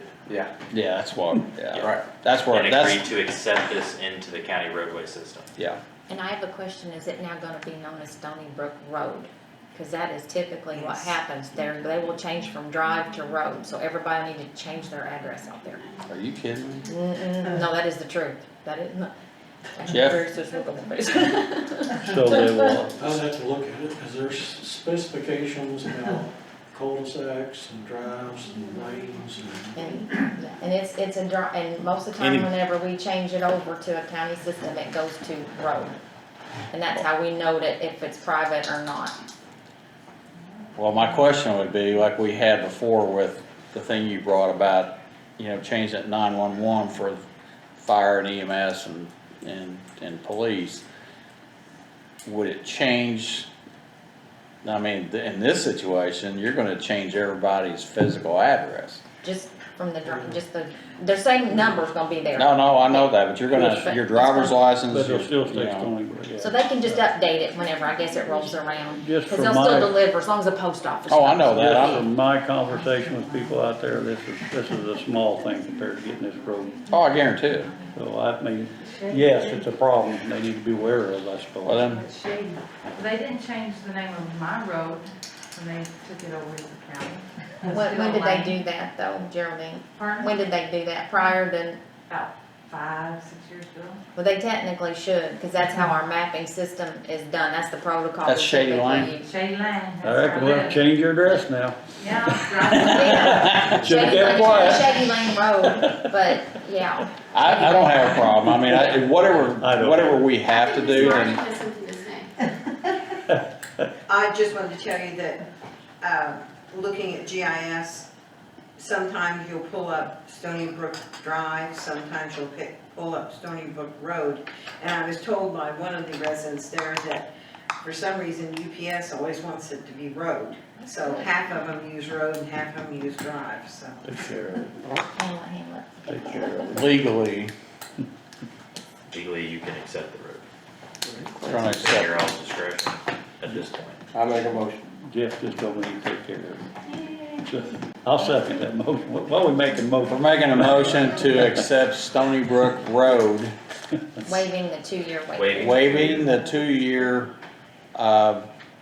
county requirement And bond requirement, correct? And bond. and bond, because this was, you know, grandfathered, to accept the road into the county for the county to maintain the road from here on out. So, I think I'll make that motion. It's my district, so I think I need to John do makes, that. John will make the So motion, Randy I'll seconded second it. it. Randy I'll second. seconds it, and I'll make that unanimous, so. Very good. And this is, I will say this, Good job, Joe. these people, these guys have, I mean, and I'm talking about these guys, the family members have really stepped it up to make this happen, because, you know, I just know from some history and some other things that, what they could have done, and they stood by what their word was, so. So, anyway, all right, moving along. We're a lot better off in our county because there's roads and. Well, I will second that, but I also say that, you know, we're paving today and we paved yesterday and we're probably gonna pave for the next couple of months, but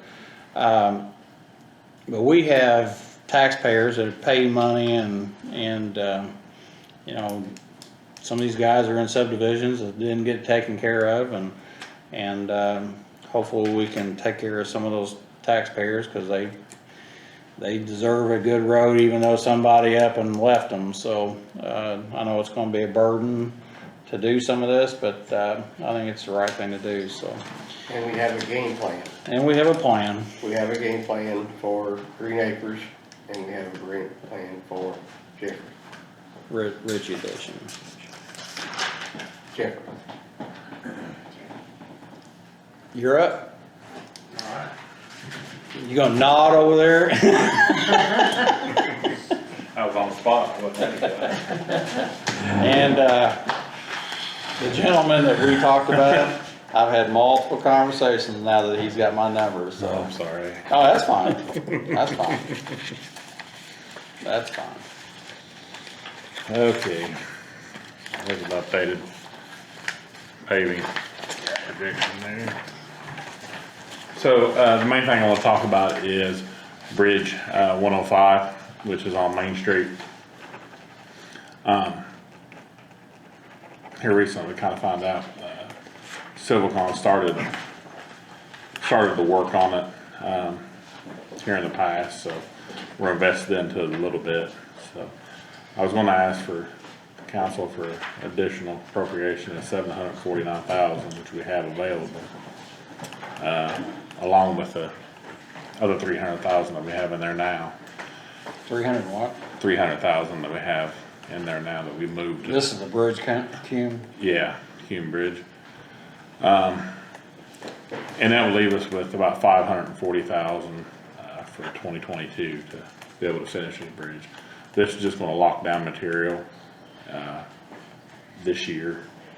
And, That locked the price. yeah, it locks the price for the material and everything in. And then basically that leaves with, you might as well say labor and cost and stuff for the next year.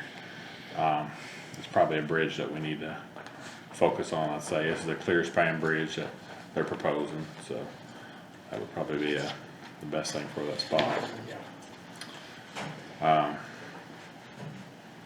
But anyway. That's So I guess, with this ARP money again, they will pay, some of the money can be used for drainage. In this particular case, we had a log jam there, we had, the water washed away, and I don't know if that's something that we might be able to see if that we can use some of the ARP money for this particular bridge.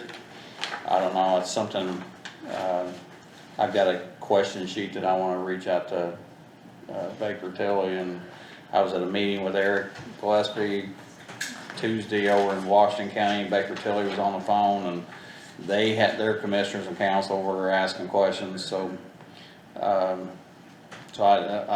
it just made me write down more questions about what we can do and what we can utilize some money for, so, and if they can utilize some of that money, then maybe that'll help.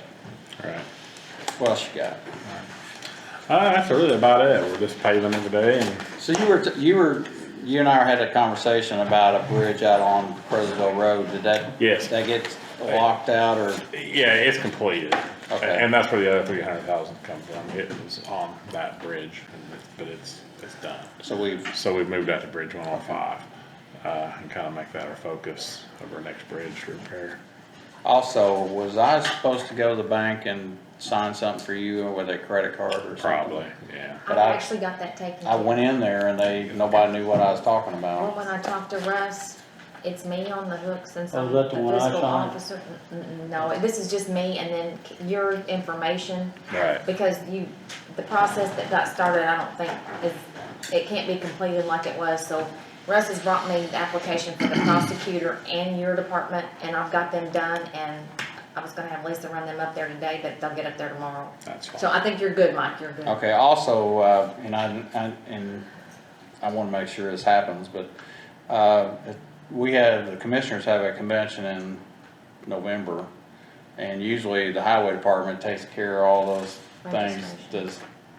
I know Lori's still there, but I mean, you just might remind her that that's going on. And then there's actually a Indiana, or Association of Counties at Belterra in September, so, and I say that only because the highway department always pays or gets the registration and everything else happens, so. Okay. You just might say something to Lori, make Check sure, into that. I don't know how much Lori did of that, how much Jill did of it. Yeah, I don't know. But I know there's one in September and one in November, so, Both at Belterra? no, one's at Belterra and the other one's in Indianapolis. The one in November's in Indianapolis. That's like the state Powers. convention, this is a district thing next month. This is, and they got workshops and stuff, and you get a lot of good information, so. And actually, they always went, so you probably need to go to talk to some vendors and some other stuff up there too, so. Okay. Real quick. Yeah. They did Liberty Novel Day, South Liberty Novel, thank you. Yes. And maybe they're gonna do it tomorrow, but they didn't do that part going down the hill. Probably not. I haven't been out there. We've been having machinery problems, on the other job we was Well, on. I'm not even sure it is our problem. Is Okay. it our problem or their problem, you know? Where are you talking about exactly? Well, where they rebuilt that hill, was caving in. Is it up there where the rock was, where they dug it out, right Yes. there? Yeah. So they didn't- We have a rail there now. They didn't pave that? Now, there's a big section there, and, being we did that, I don't know if that's our problem or theirs. Okay. Let But me ask, it's a serious charge. yeah, That was a grant that you guys got to. But they'd already paved some of that, and we did that after they did the paving, so I don't know if that makes it our problem. My understanding is they were gonna come and finish all that up. Yeah, I'll have to go up there and look exactly. I guess my understanding is, prior to me, that they thought there might be a problem, and they went ahead and paved it hoping there wouldn't be a problem, but it was kinda agreed upon if there was a problem, they'd come back and fix it. Well, and some of the equipment's still there, they may go finish it up tomorrow. Yeah, and I'll talk to them tomorrow and see, and Yeah, make they- sure. I don't think so. I think it's concluded, from the conversation I had, but Well, in that I'll jump case- on that in the morning and see. I'll go up there in the morning. Yeah, if you would, See we're not talking to some little old, I mean, Yeah, Our attorney's not in here right now, but I don't know if it's something we have to write an ordinance for or, do some legal, stuff jargon on, but I'd like to look at putting a stop sign. I've talked about this before, and actually, John, I'm sorry with this in your district.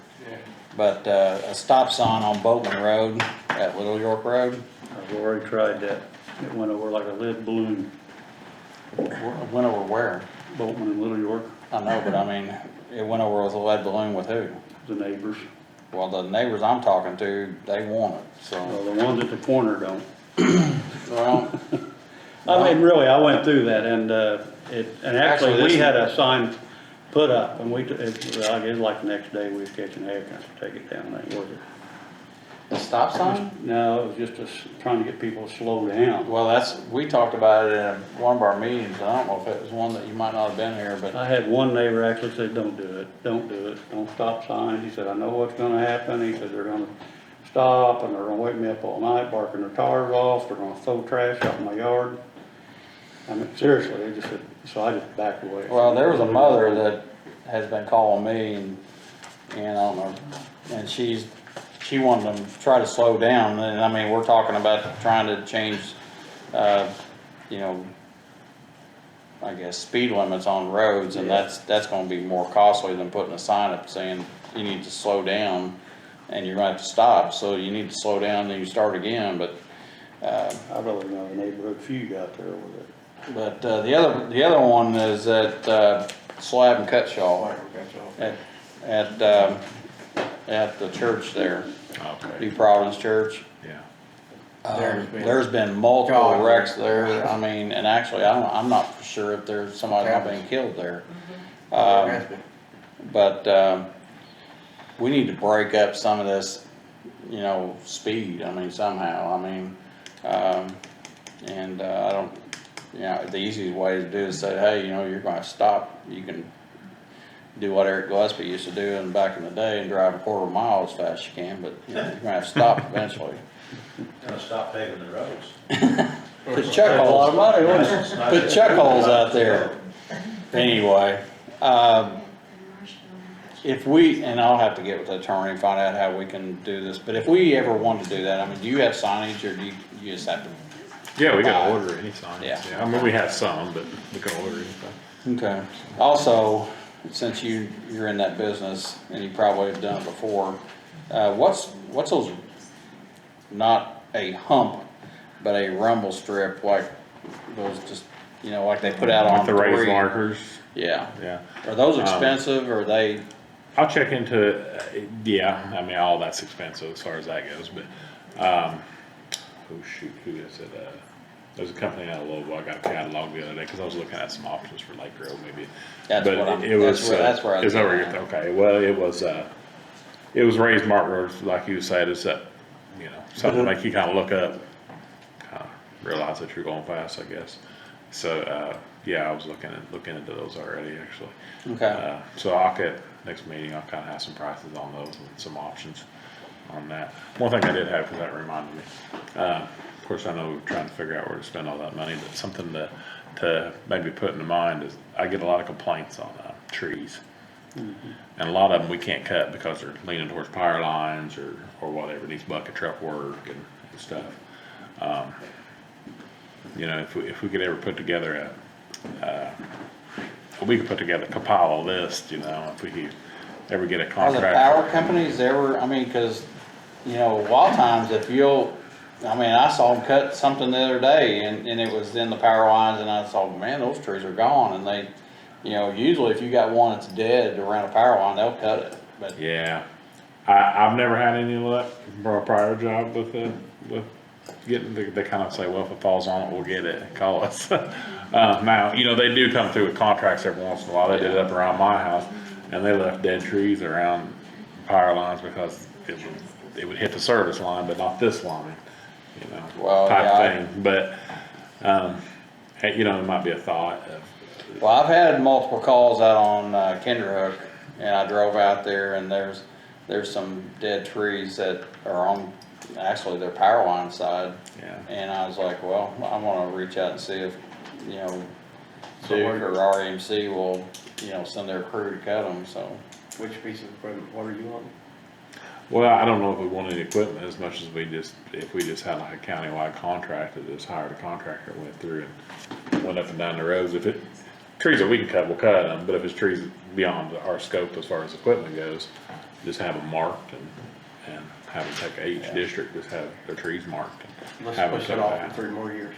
Yeah, I'll find out tree service. So that- and it's most of the ash, It's a joke. yeah, it's most of the ash trees, you know. Okay, alright. How's everything else going, busy? Yep, busy as the bees, so. Let me know about the, I'm over it now. Yes, I'll check out in the morning. Yeah, and that's, I think the rain's gonna get us tomorrow, it's like And 95% in the while you're morning. there, go down to the bottom of the hill going south, and you'll see that So little I- bad section I was Okay. talking about. And I think that would be their problem. Okay. The road Yeah, I is, was, pavement is literally just, yeah, I just wanna know if we have to big crack. put a stop sign up. Probably is, so. You're going south down the Put a hill, stop it's sign down up. to the very bottom on the. 2 stop signs up. Where? West. Slab Road and And I don't know if that's something we should fix up, but I've got a it ain't copy. been a year. I've been holding back because you guys have been talking Okay. about it. Anyway, you can- I'll check that in the morning, I'll get with you. Well, with the one out of his More district, I would have argue with him. But, you know, well, we just do it for slab and not worry about his now. Yeah, if he didn't want to take They it, picked up some more trash from today. I mean, they get on that pretty quick. I said, They get a lot of good response. it's his district. And I know it's a pain to listen to, but it's. Not that, that's true. Yeah, our mower guys went run around, caught some of that up today, because they were busy. Well, glad they did, you know. So did you get all the new equipment that you were looking to buy? Well, I don't know yet, I mean, as far as the budget goes for. No, I'm talking about you wanted that cutter. Yeah, I got You got that that, in, you I got got the the- road saw in, got the grinder head in. We're having roller problems right now, but, Is that with the new roller? well, that's a small road, our big roller that we had, so we're working on that right now, but, we got one rented, and they're gonna work on it and try to get us back going here in a week, but we're gonna use theirs, so get going CMC down in Jeffersonville. So, it has a lot of problems, so hopefully they get us fixed up. If you're entertaining suggestions for stop signs, may I throw Slab Road and Marshall Road on behalf of a woman who landed upside down in that pond there? I think that would be a Actually, I difference. think I remember that. I think- What do you want? Randy side by side's the one. What you talking about, four-way stuff? Yeah. Yeah. So seriously, Yeah, it's real blindsided. It's blinded. I mean, a lot of people are gonna hate me, but no, I agree with that. And I would do Slab Road and I'd cut y'all too, because slab has turned into an 80-mile-an-hour road. Actually, there was a UTV accident there where the lady never stopped, but she had a stop sign. that was me. That was you That was me. in the UTV? I was in the truck. Yeah, I was there. I actually flew that kid out. I mean, so, and then he was nothing wrong with him. Which amazed me. Thank God. I thought he was dead, so, So, yeah. anyway. That's all I got. Good enough, thank you. I'll take care of your problem out there. Good luck. I know it's gonna be a good load. See you, Bob. I feel better now knowing that Tony Brooks' office specifications. Yep.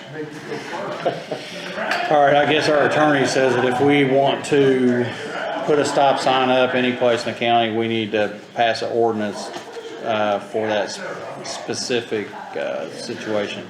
I guess, Zach, I'm gonna ask you a question. I know we've asked probably this 1,000 times. And I think we even asked you not at the last meeting, but if we cannot designate a certain road or an area of a road to a certain speed limit, can we not? You can. Can? You can. Cause I was told that if you did that, you had to, you know, if as a county, you were gonna determine that the county roads are 45 miles an hour, I'm just throwing a number out there. The state recognizes 55 miles an hour. If we come in and say 45, I've been told that if you're gonna do that, then you have to mark every road in the county with a sign. If the ordinance was to pass an ordinance that would change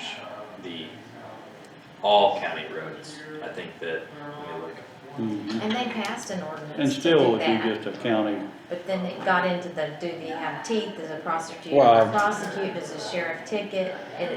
They actually passed that several years ago, but they wanted the speed limits Well, there's to be a speed 45 limit. on all county roads. There's a speed limit in my neighborhood of 20 miles an hour, but that's not enforceable. you go down Well, double or it nothing, it is says by ordinance, 35.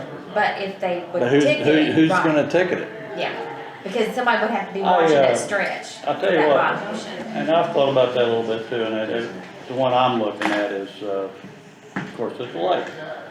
And, had some discussion with people, and even, you know, we could put 20 mile an hour where we so want to make it. I'm sorry. No, I was just gonna say, even though our speed limit is up and it might be state police all couldn't enforce it, if we made that speed limit there, it would make somebody at least liable if they did something wrong on that bridge. In other words, they went through there 50 instead of 20, they'd have to accept some responsibility for it. Well, but the state police, if they were investigating, wouldn't even probably recognize that speed limit is a different speed limit than what the state standard is. Well, that'd be true, but I think that has some What do you culpability. say, Doc? So, under the same section that allows you to adopt, or regulate traffic, I mean, there's a bunch of things you can do. One of them is put in a stop sign. Same section, you can alter the private fashion speed limits authorized under IC 921-5. So, private fashian would be the 55 set by state statute. You are allowed to alter those. And I believe that you would have the authority. I think usually the way it's done is there's like a county engineer study. I think we talked about a little bit about that. You would take in evidence basically as to why this road should be 35, this road should be 45. I believe. So it's a you road could- study. Yeah, it is. And that might really, not be a bad that's pretty idea. much what I was told 20 years ago, to be honest with you. Yeah. And somewhere in that. But I They went think, to state. like jailhouse lawyers, I mean, you have, you know, people out there go, well, you know, the state says 55 and the county just throws up a sign that says 45 and you can say, I'm gonna drive 55 because they can't do anything to me. But I think something can be done to them, just couldn't be done with the state police So, or the city. I don't have a problem because there's probably Slab Road, probably Witsit Road, probably Terry Road, Jack Morgan, Brothersville, Lake Road. I think that I mean, Leota Road, I mean, if there's an issue here, I think it's gonna be money Now, when you. or an engineer. So once you pass an ordinance like that, it's not effective until you've posted Yeah. notice at all entrance and exits to that specific road. So what those jailhouse lawyers might argue is you haven't done the correct things, post a docket yeah, ordinance. oh, I to get it. that. I get that, but then again, like John said Effectuate earlier, that, but it's probably not gonna have any teeth to it anyway, so, but in your mind, you've It would said slow this people is down. gonna be 45 and oh yeah, you know. is the worry that the prosecutor feels like he cannot, Prosecute those Prosecuting. ordinances. If it went to trial, it probably would, you know, the judge would probably say, state standard says, you know. under a citation. But if somebody I've just always- said, well, I'm gonna go pay my fee, Now, I and he think- goes and pays it, you know, Yeah, I've always been told local ordinances couldn't go through the prosecutor, had to go through either you have to have a special court set up or it just goes through our attorney, which I think you're doing the dog cases now, aren't you? You could technically ask me to, file OV cases, I guess, that would be similar to the dog ordinance or the animal control ordinance, but I don't know what the, And See, I've always been told a lawsuit anyway. It's not even a criminal action, it's a suit. It is not, it is Yeah. not criminal action. Yeah, it's like In we're the same suing you sense for that- speeding. Yeah, Jeff, you go. I just know, when I was at Austin reserving, if we wrote on the city ordinance, they went to City Hall. It didn't go to the court. But if you, But that allows them to just go pay the but the fine. thing about it is, if It you doesn't didn't matter. wanna pay the fine, did you say just throw it in the trash and say, I'm not paying that? It's between them and the mayor and clerk up there. Yeah, well, I think I know what that means. Throw it out there. Guy, I'm gonna ask you, I'm gonna ask your legal mind, what do you think? Fortunately, I never had to deal with that. Well, that goes back to where I said, I don't think the prosecutor can prosecute these civil things. That'd be, And it, being we don't have a city court or a county, whatever, ordinance court, it gets dropped right back in your lap, so we don't do it. I wouldn't have a problem passing an ordinance, posting signs, and. You can research that. In order to pass an ordinance, so we have to have on the agenda at a later time. I think so. Well, I think yeah, you actually, can't you have to take public action. notice. Yeah. Yeah, there's, well, just in general, you can't take action on something that's not on the agenda. Yeah, but the other thing is, I guess the study, the road study, I mean, we need to find out what that would entail. Is it a sign they put, or a machine they put out there to see, something, or somebody sit out there with a book and goes check, with a radar or whatever it says. And For I'm the sure speed that's what's only. been done in the past. I've got The stop traffic signs. ordinances, like old ones in there, where I think there's a few spots in the county that was changed by ordinance as far as speed limits, but then obviously it has to be posted in that section of road or whatever. Well, I've seen, That's so sad, I see yeah. signs out there that say something different, but that, I'm like everybody else, I've been told that you can't enforce it, So so. the lady on Boatman one said 35. She said, like that one on double Well, nuts. actually, I'm on double nuts, sure enough, signed 35 I'm miles gonna an tell you, hour. there's one on Frog Pond Road for 35 miles an hour. Cause the lady said, I'm tired of dust blowing past my house so there's a sign out there, but did it get passed through an ordinance someplace? I don't know, somebody posted a sign. There is, I think if the attorney can tell us this, but I think there is some areas there where it does reduce the speed down to 35 or something in residential areas. In other words, if you came by a housing division or something, they have a different standard they go by. Well, I think, I wouldn't have a problem reducing it, cause the problem with paving new roads is speed increases because everybody doesn't have to hit a pothole now, so they're just fine. And we're gonna have more wrecks and accidents and everything else because of it, so. But I wouldn't have a problem taking some of these longer stretches of roads Yes. and saying, I think they need to have a reduction, because 55 miles, I'm gonna tell you, I drive fast, but I'm on Slab Road the other day running probably 50, 55, and there's somebody trying to pass me, No faster. and I'm like, this is crazy, Don't commit yourself here. yeah, I'm driving 75. I didn't realize that was you. well, actually, I'm gonna tell on myself, there's an app on my phone, and you better hope your wife doesn't get it, but my wife's got an app on my phone that she can tell how fast I'm going. Yeah, My wife's got one. and it's just on my phone, and she goes, hey, I pulled you up, and why were you doing this? And I'm like, you didn't know, and I pulled it up on my phone, and it tells me hard brakes, how fast I'm going, and it tells it for a history, and tells you where you're at when you did it. My wife's got an app on her phone, tells us the So I'm like, That's speed. hooked through, your vehicle, right?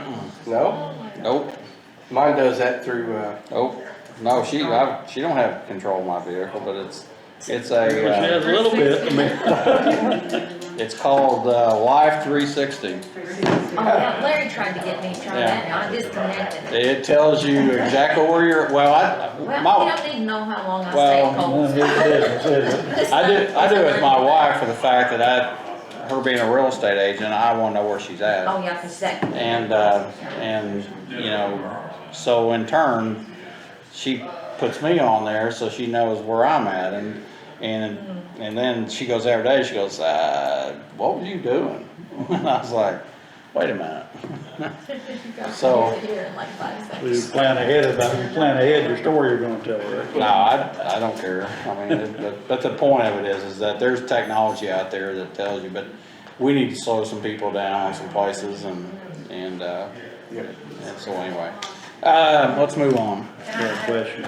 Yeah. Thought of a question. Have we done anything toward making it safer out on Lake Road? We still have people fishing out there? That's what we were talking about. We talked about it at the last meeting.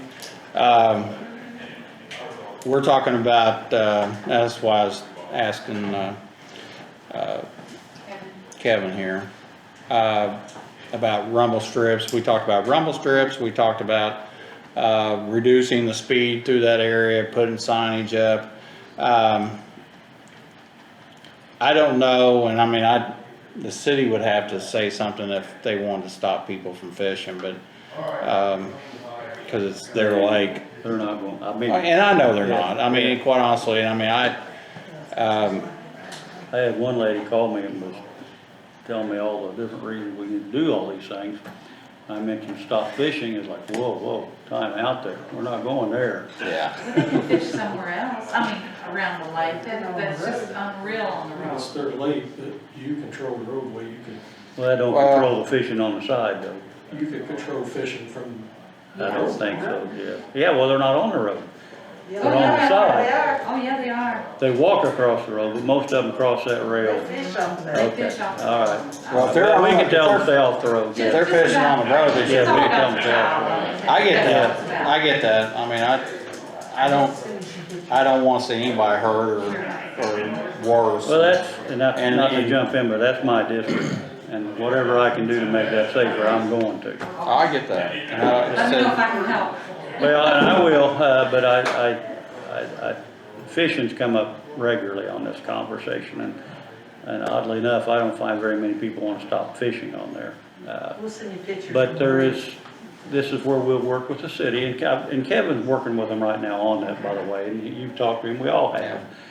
And so there's, all them options are available, and maybe the city may, I don't know what they're doing, they may be exploring some other ways to let people fish out through that area.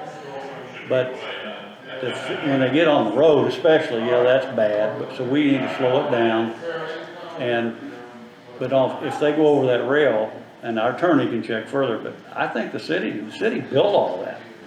I think if they don't want fishing, I think that's up to them. Now, the road's a different matter, I think that's our problem. Fish on the road. And I'm dumping on the attorney here a little bit, but I think we've discussed this, and we all wanna stop that, make it safer. Go ahead, I'm sorry. No, that's fine. I was just gonna agree that, it was I mean, you can't be any worse situation than what happened out there, so. Yeah.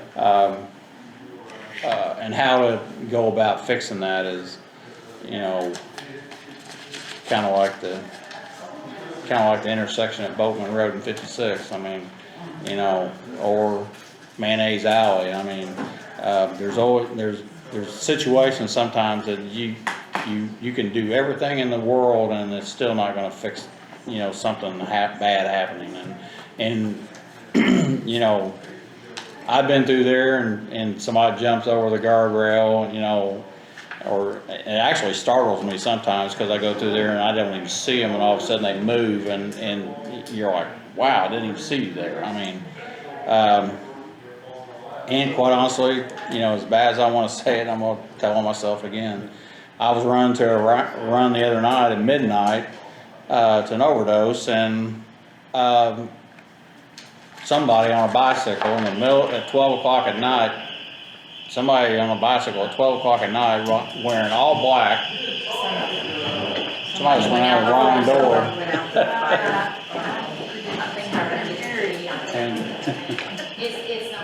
Hey, for what it's worth, South Lake is scheduled to be paved the first of September. So there'll be some new paving done out there, and mine, I'm sure You telling them, Jeff? my conversation with them, we're trying to make this a project to do as much as we can while that's happening, the paving. With all this, the speed limits and all that stuff, I think what I'm hearing tonight might take a while. Okay, it may not get done at all, but it's. You get an alarm at the courthouse, somebody went out the door they shouldn't have went out, so you might let everybody know.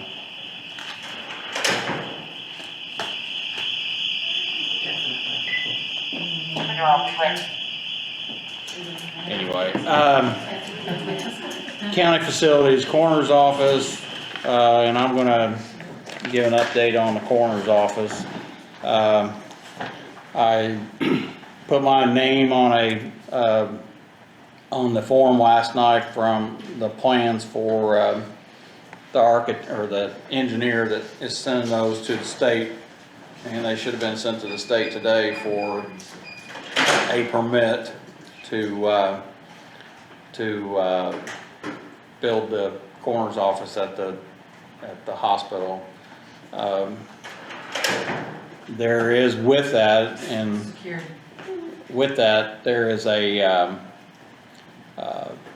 because with anything to do with the government anymore, and the state requirements, once the engineer started looking through all the particulars of a morgue and what they would entail, there's about 5 other items that we have to add to the proposal for it to pass the state.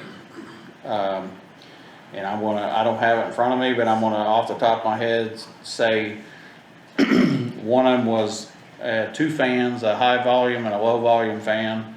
And I say that, one fan will be at the base of the floor and the other one's gonna be at the top of the ceiling in the room. One of the walls had to go through the ceiling to the roof of the structure.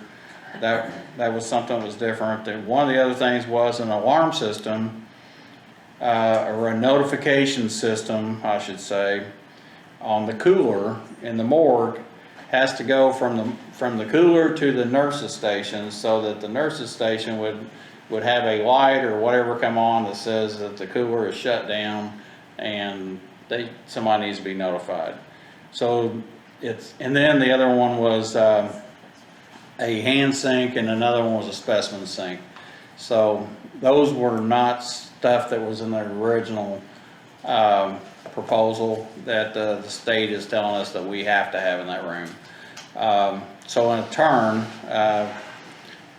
with that, there's an additional cost, and I don't have the exact number, but I know it's 15,100 and some change. So I had actually sent John an email asking him if the redevelopment board would consider taking on that additional 15,100 and some odd dollars. So that's where we're at. Let me see if I got the exact number here. So Of course, the big issue is really the $15,000 more dollars. And maybe that's the best. I've agreed to this pretty much all along, because I still think it's probably the fastest thing we can do is out there, because most of it's already been done. But I did talk to Zach about it, and he wanted me to bring it into the meeting here, which I've done. And all I'm asking is I'd like Zach to take a look at all this, if he would. Just to be honest with you, this has happened so quick, and Mike, and you've been on this, you've been on it from the beginning, and I've followed a whole lot on this one. But mostly because I think it'll work, and I think we can do it, and I think it's the fastest way of doing it. But I mean, we started out with 30, now we're going up to, I think it's like 35, be up to close to 50,000. And I just want to make sure through our attorney that we're on the right track here, not for him to make that decision, but just to let us know what we're doing, why we're doing it, and how we're doing it, and just give me a verification. It's the old Ronald Reagan trust but verify thing. So that's where I'm at on this one. And I want to get this done. We're in our 8th month. I'd like to have this done before Christmas. I don't know if that's possible. I know you've looked at it a lot closer than I have, Mike. Well, actually, I'm being told that the construction company is ready to go as soon as they have the permit. I'm being told that that process at the state could take some time, but where I go with the money part of it, yes, you're right. Originally, it was $28,000, I think, or a little 31,000 or something. And then we came back and because we had to employ an engineer to draw the plans up and stuff, and that was another $45,000 or $4,500. With that, yes, I know it. Here's the number. The number is, and actually there were 7 items. Double the exhaust requirements, additional wall construction to make space for cooler, specimen sink, hand sink, and an open side drain, flooring. There was an increase in the flooring and an electrical signal to the nurse's station, workstation counter and assembly. It was $15,179. So I'm being told the contractors are ready to go as soon as they get the permit. I don't have a problem with Zach looking at anything, or other attorney prior to this. Yes, that's it. Well, I think we're gonna get some answers out there. The other attorney, Bob Houston, looked at it prior to this, and as far as, you know, the cost, I'll just tell the history again. You know, January last year, I went to the council and told the commissioners in here that first time in our history, we're going to have a corner that's not doesn't own a funeral home, so we're going to have a space for them. So at that time, I took technically the corner at the time, Jared Buchanan went to the John Jones building and looked at it, took a engineer out there, or actually a contractor out there, and it was going to be, you know, 6 figures to actually do something out there. The council, we didn't officially bring it to the council. I actually just called a couple of them and asked them, and they said absolutely not. So in turn, you know, Kelly Robbins actually got this going when Kelly was still alive. Mm-hmm. Kelly went to the hospital and actually had asked them if they would entertain finding a space for us to have a morgue at the hospital. And of course, Kelly passed away, and it kind of, you know, set idle. And actually, this was even before we knew that there was not going to be a coroner that was owned a funeral home. Kelly was looking at this prior to that. So I picked that up after Kelly passed away, and kind of had to start over from ground zero, and new people in new places, and had to find stuff, and then, you know, worked it all back up. And you're right. I mean, everybody, I would love to have it on a county property, but the council was not interested with the money. The easiest way to do and the quickest way to do is to do it in a building that's already, you know, constructed, and the cost is, you know, probably cheaper than we could probably ever do it anyplace else. So. And I agree with that. And actually, let me get to it, hang on a second. And that is still my contention. I think it's perfectly legal to do it out there. There were some people, I've heard, you know, you hear stuff. But I think we're legal to do that. And my feeling was it was also the quickest way to get an office out there. I would like to, I still hear this a lot, even when I come to council meetings and whatnot, about the John Jones building. And I think, you know, everybody says, oh, it's gonna cost you so much. And then I have somebody else says, oh, I can do it for $30,000. I think I'm just wanting to find out the legalities. I think I know where we're going here. But the same process would be out there. I'm wanting to know if it's really going to be as expensive as everybody tells me if we go out there. Mike and I talked a couple weeks ago about this, and our thoughts is this is the quickest way to go where we're at. So I'm kind of going slower, but bear with me. But someday, if the county moves out there, a lot of offices out there. Maybe at some other point, we might be able to move it out there. Yep. But I keep hearing all this stuff about how expensive it's gonna be to go out there. And so that's a big factor in my mind. I keep hearing numbers like $100,000 or more to move out there. And I don't understand why it would. So I need answers. Well, contractor price I'm right voting a now, little blind on this. contractor prices right now are to my knowledge, are $225 a square foot.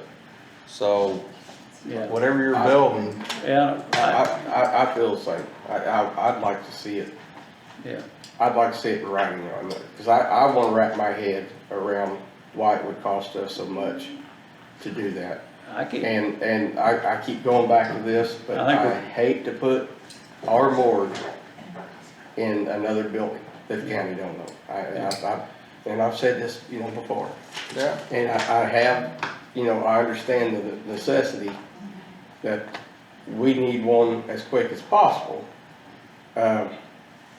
And I realize, let's say it even, it does cost more to have it in our building. The morgue is a necessity to the county. We don't have a choice. We have to have a morgue. And we have to bring a level of professionalism to that job, and they have to have the right tools to get that done. But long-term, I believe we're better off to put it in our own building. I mean, and I would like to see why it costs so much to do anything we want to do out John Jones building, because other than that, we've got $1 million parking garage. And no, it's full. well, okay. We got $1 million garage out there that needs to be either utilized or sold. I mean, it just. well, I'm asking my attorney, maybe we're probably confusing the poor guy more than anything else with this stuff tonight, but, I'm wanting to know what it's gonna take legally to set up a coroner's office. And why it would cost so much. And almost got two issues here. I don't think I'll be able to tell you why it costs so much. Okay. That's not really something I can tell you. I could tell you with some research what the requirements of setting up a coroner's office would be, but I don't construct things. The thing about it is, I mean, and I keep hearing all these permits we gotta have and all this kind of stuff, so those are the things I'm asking. well, you have to have a state permit, because when you're building county, on a county, project has to have the state doing this. And it doesn't go through the local health department or the local, area plan, it goes through the state. And I mean, but, I'd entertain anybody to call any contractor and take them out there and go, here's what you're gonna have to build. You need to build 4 walls, or you need to build 6 walls and a ceiling, put an HVAC system in it, run plumbing, electric, everything else. And I'd be curious what that the price of that would be.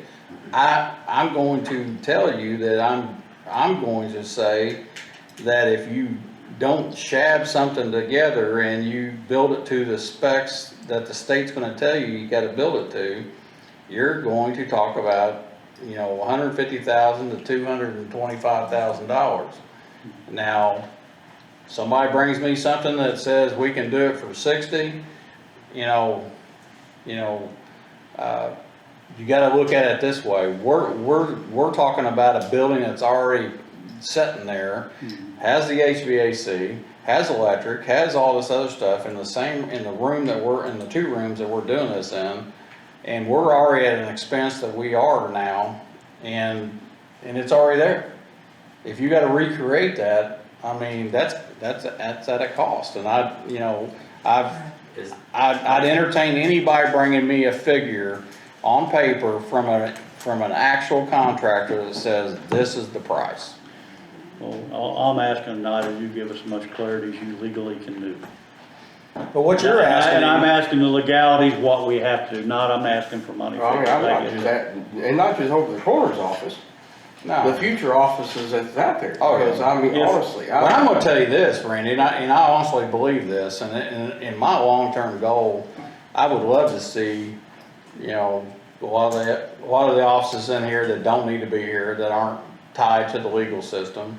I'd like to see us build a complex out there, or use the building we have and build offices within there, to house a lot of these out there. Yeah. And at that point, we're talking about a capital project that, you know, when you have a contractor on site and he's already building an office over here, it don't take much more to build an office over here or here and here and here, because, you know, once you start cutting the water and electric and run them to separate places, you know, that cost goes down. I mean, when you're talking about one individual office of saying, hey, we're gonna go out here and build one spec out here, they're gonna charge you out the arm for it. I mean, it's like buying a fleet of trucks. You can buy a fleet more than you Well, buy. it's simple to me, no, it's not simple, I just get a lot of questions all the time about it, and almost always it comes back to, why aren't you going to the John Jones building?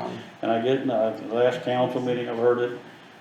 And Well, they're the ones. I know. They're the ones telling you they're not gonna give you the money. I know it.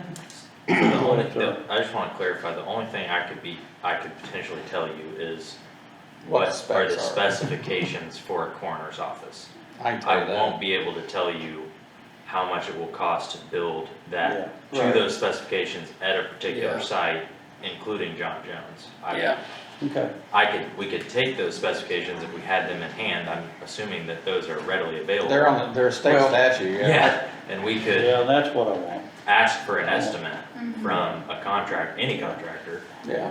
who does that type of work. I assume that that's fairly, I mean, you could see Yeah. what the costs could be. I just wanna put it to rest, either we're gonna do this Well, or not. well, And so far. I won't we put it to committed. rest because The I- 15,000 kinda threw it in a whack. I went out today and, to Buchanan's Funeral Home and loaded, a cot and a dressing, or a embalming table, or a board table in my trailer and took it to the John Jones building. That's how I knew the locks had been changed at John Jones, because I couldn't get in. And, so I've taken the cooler down there, I've taken all this other stuff down there, so I mean, it's, you know, we've got everything to do, you know, the other part of it, so. Did you get a new key? I got a new key, because I called the sheriff and said, am I locked out of my own building? And he sent a deputy down there with a key, Well, and he gave it to handed me. me a key. No, I know. Well, anyway, the quicker, the better. Well, like I said, I'm going to call some people tomorrow. Actually, I got a lot of calls to Indianapolis tomorrow. I'm gonna call Jeremy, and I'm gonna call, someone else to see if we can get a preliminary permit to start this, and if we can, I mean, they can start, the hospital said they would allow us to start with a preliminary permit, so. The other part of that, and I think I know John's earlier questions about,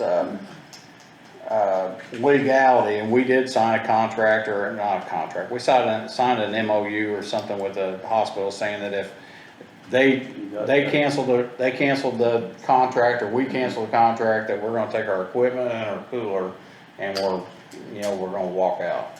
So, and you can do that at 30 days, you know, they can give us 30 days notice to get out, or we can give them 30 days notice that we're getting out. So, anyway, that's where I'm at. We are where we are, aren't we? So, Wait, are you saying that we could be kicked out of it in 30 days? do what? Did you just say that you signed an MOU that says? No, the county did. The county signed an MOU that says that if the MOU with the hospital was, you know, it was a long agreement, and at the end of the agreement that we could cancel the contract, or they can, or the MOU, the agreement, or they could. I mean, we would never wanna be locked into something forever if we decide we're gonna move it 10 years from now, or 3 years from now, or, you know, if something arises that we can do something different.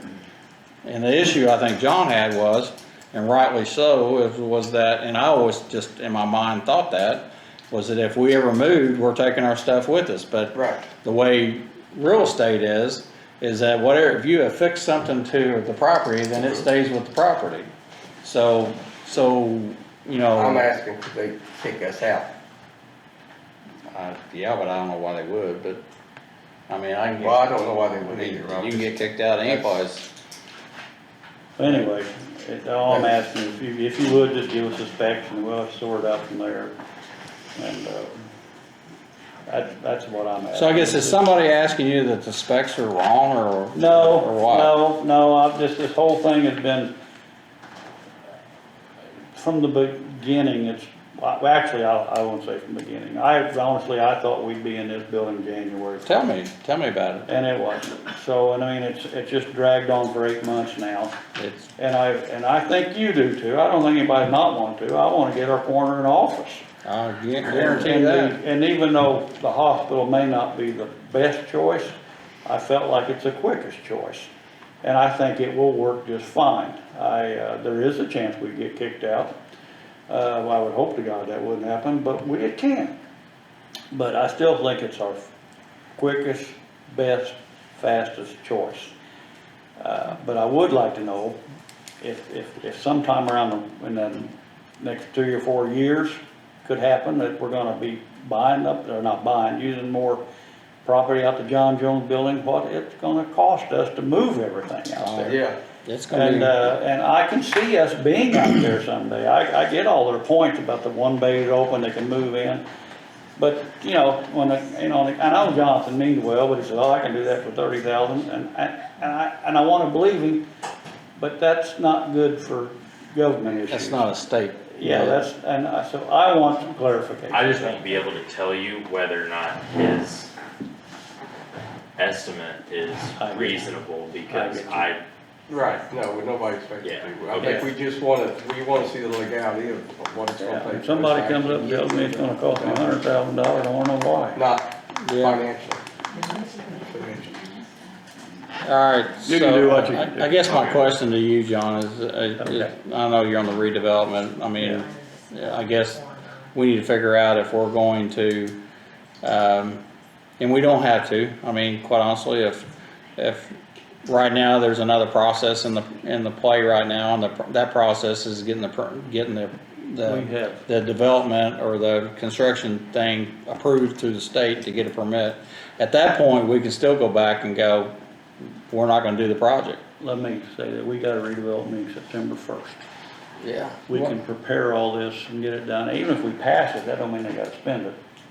And September 1st is what I'm basically, anything that anybody wants to approach redevelopment for, then September 1st is gonna be their annual meeting, and they're, I said, come talk to them and give them your wish list, and then they can give me instructions on what they want me to advertise for an additional appropriation, and then put the money in place a couple weeks later.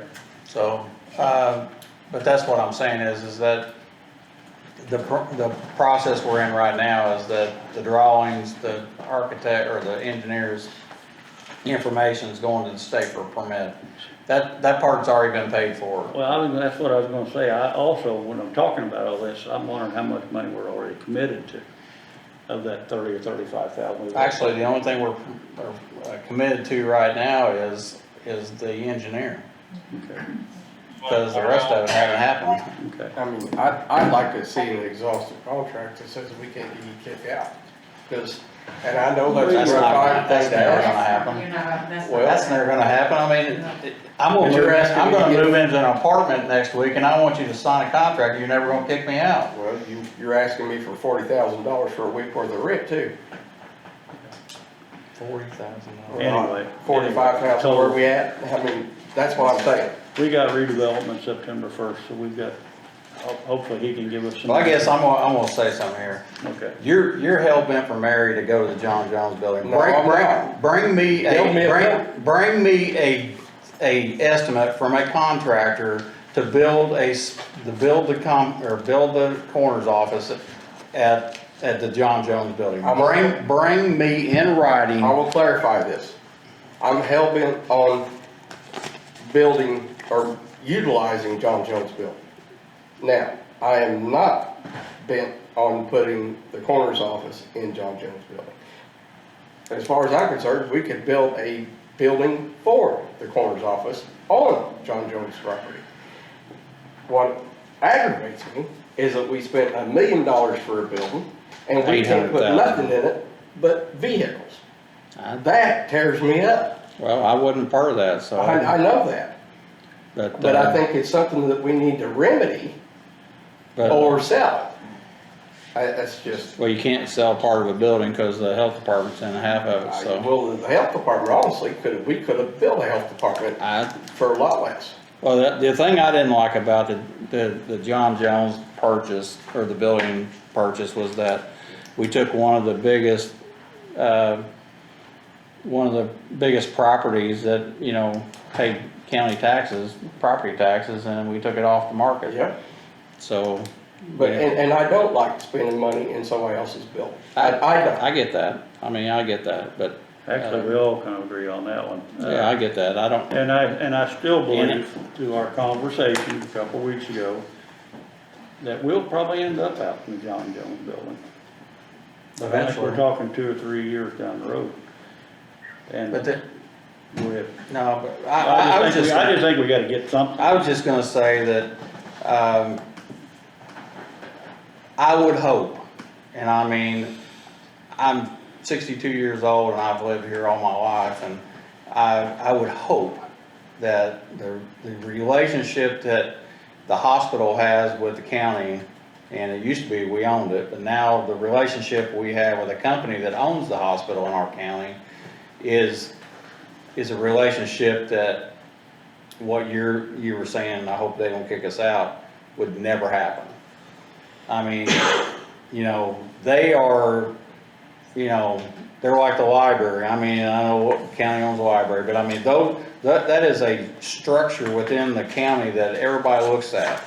And I would hate to think that the relationship we would have with the hospital would be so tainted that they say, you need to get out. I understand that where you're going with that. I do.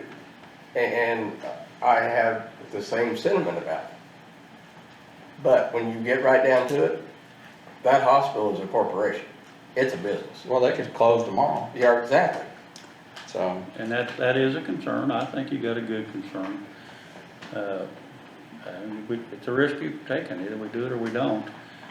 And we have committed to John Jones, or not John Jones, to the hospital so far on a written piece of paper. And until somebody can show me something that would make it better, I'm gonna stay where we are. I mean, But, and my problem with John Jones is I get so many different confusing things about it. I don't know what's right or wrong, and anyway, all I'm asking is some clarity and move fast. Well, I'll go back to what I said a while ago. If you have a contractor that can bring us an estimate to build it at the John Jones building, then bring it. You know, bring it. And we'll look Legitimate at it. Contractor. Yeah, I mean, not somebody just going, well, I can throw up 2 walls and a ceiling and call it a corners room. It has to have certain things, and, but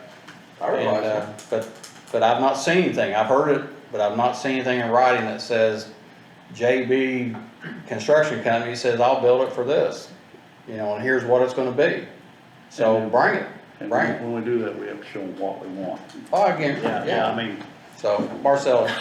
I thought, I've been going to quite a few of these meetings, I thought months ago, following this, the corn and stuff, I thought you guys pretty much agreed for the hospital. We have. Now it's like everybody's head's scrambled, and now, wait a minute, let's go back. Oh, mine's here. not. And if we're gonna get our stuff back, if they did kick us out, you know, maybe on down the road, we could be preparing this building and looking more for the John Jones building. Maybe remove it ourselves. Well, If we're not committed. the John Jones building to me is a capital project, and like I said, there's people within this courthouse that right now want to, you know, utilize, well, there's a surveyor or something from an architect saying, here's how you can move it around to make everybody have the areas they want. But the problem is that we're either gonna have to find the money to make all these projects happen. I mean, and yes, we have ARP money, but Whether that money can be spent that way, I have no clue. And I mean, and I don't think the federal, if you called the federal government and asked them, they'd tell you they don't have a clue either, They'll so. tell you after you spend it. Yeah, then they tell you you owe it, so. But to answer your question, I agree to it initially, because we had to have something done. That's We me need it too. pretty much now. But now, I'm just, that's why I agreed to it at first, but I'm want to be clear, Yeah. I hate the idea. I don't. I just wanna say, everybody knows probably that I work at the hospital. I'm not speaking for the hospital, okay? But I have worked my whole career, and most of it in quality, risk, those type of things, in building relationships in the community. And memorandums of understanding are very important for everybody involved. And just as you would sign one for the hospital also has those for other people in the community to help us in a time of emergency. And Jeff can attest to this is very important. And just in my history, I don't think I've ever seen anybody pull an MOU out from under you and leave you hanging. You know, honestly, I voted no to it. Not that I wasn't willing to go out there, but I wanted a little bit of tighter contract. And, Actually, we but got it is that. what it is. We and did so get that. I never saw anything else. Yeah, it wrote, you asked for something to be written in there that says we're not paying utilities, and we're not. And you asked for, something to be written in there that says that if we leave or they kick us out, which, you know, we get our equipment. We get our cooler, we get our cots, and we get everything else. There was a little something else I wanted. I don't know, it's kind of immaterial now, because we're here where we are. And, it doesn't matter. I'm gonna be honest here. I mean, I'm gonna say it, this has been something I've worked on from the beginning because nobody else took it on. And if somebody has something better, then produce it. Otherwise, we need to move on down the road here. And I know the deputy coroner wants something, and he don't even talk to me right now. So I mean, I guess he's so aggravated that he wants to go to the John Jones building that we don't even have a conversation anymore. So, but nobody's ever walked in here and threw down on the table a estimate from another contractor that says, I can do this out there for X amount of dollars. And so I have done that. I took Jerry Buchanan out there as the coroner, and I took a contractor out there, and I showed him the area that we were talking about doing this at, and I will tell you, from the contractor, the number was $225,000. So, but nobody else has done that. So until I see something in writing that says I can throw up walls and I can move electric, sewer, water, and everything else, I don't have that. Yeah, and I think even when we talked about moving the extension office out there was $225,000. Oh, it's, and those are the numbers we know. yeah. And that's why it's confusing to me when I'm like you, I'd like to go out there. Oh, heck Honestly, yeah. I would. There's not too much I'm not agreeing with That's the you first on. thing I did. Yeah, so. That's the first place I went. If you'll tell us what we can do. And if the we can- council said no. and if So it, you but you can't go and do something without the money, so. Yeah, and So. and now we gotta figure out whether to get to 15,000 more or not. Yep, So we'll that's bring fine. it. Let's move on. So bring us whatever you can. Yep, the old health department, what's going on with that? That was just in my notes from the last meeting. Oh, that you Brandy, I guys think were you gonna brought talk that up. about that. Do what now? About the old health department. You asked Tammy to Oh, put it on the yes, agenda yes. last time. Can we go ahead and see if, I'd like to make a motion to move that over to, what's the, last, I can't think of their names now. Thrive. Huh? We're talking about Thrive? Thrive. To let them use that building. I guess the question would there be is that for someone to utilize one of our buildings, would we have to have an MOU with them? I would, Cause we're gonna pay the utilities probably and the insurance and everything else. I would think if you were letting somebody occupy a county building. I mean, a memorandum of understanding is usually just Agreement. two people coming together with the intent, stating general, ideas about what each side's gonna do to come to an agreement at a later date. I think if you'd had that, you'd probably just want you're gonna have somebody lease it or with no rent. No rent. And that you would still be responsible for utilities. I mean, I don't know that that's necessarily an That's what you MOU, got that's a with the hospital. contract. Well, the question here, An MOU is a non-binding document. The question I would have is- Generally, both sides have an opportunity to back out of. the question I would That's have the is, entire just idea. like you just said it, the question I would have is, what happens if we're not happy with what's going on there, whether, Well, if we don't Something. have a contract. Well, let me, And then let we me still- throw my and two, then let me there's throw still- my 2 bits and in. then we say, we want you out, but they're going, we're not gonna leave them. Well, I'm gonna reverse everything. I'm going back to, I'm kinda going back, I think what we was talking about earlier. I want somebody from the county in that building. And who people I want in there is our veterans service officers.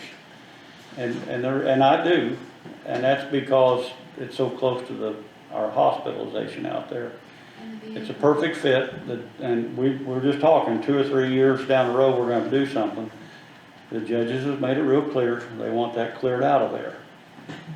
And this would be and this is to me, kind of a priority, nothing against the other people, they're good people and I agree with wanting to do something for them. But I think we gotta take care of our own here. And, we gotta clear that out, and the judges making us clear they want us to do something. Of course, we can do what we want, but I think it's a perfect place for our veterans. So that's just me, so you'll probably have somebody else you wanna put in their mind. No, I don't. No, I'm not I saying. definitely want the veterans. I definitely agree with taking care or giving the, veterans a bigger, Yeah, place, but yeah. do we not have room here, a bigger spot for them here? No, And they're already here. Yeah, they're upstairs, I mean, I don't know where. they're in a closet. Yeah, Well, yeah. they're up there, It'll take us to get bigger, well, we're getting on to another topic here about what we gotta do, but it's real clear to me that somewhere in the next 2 or 3, 4 years, we're gonna start moving people out of here. Yeah, I think so. And, that would be the best choice for me to move them out there. Well, I know they came to a meeting a couple meetings ago and kind of threw that out there, and I was like, ooh, cause she goes, well, let me throw a wrench in that thought. I never thought about them out there, quite honestly.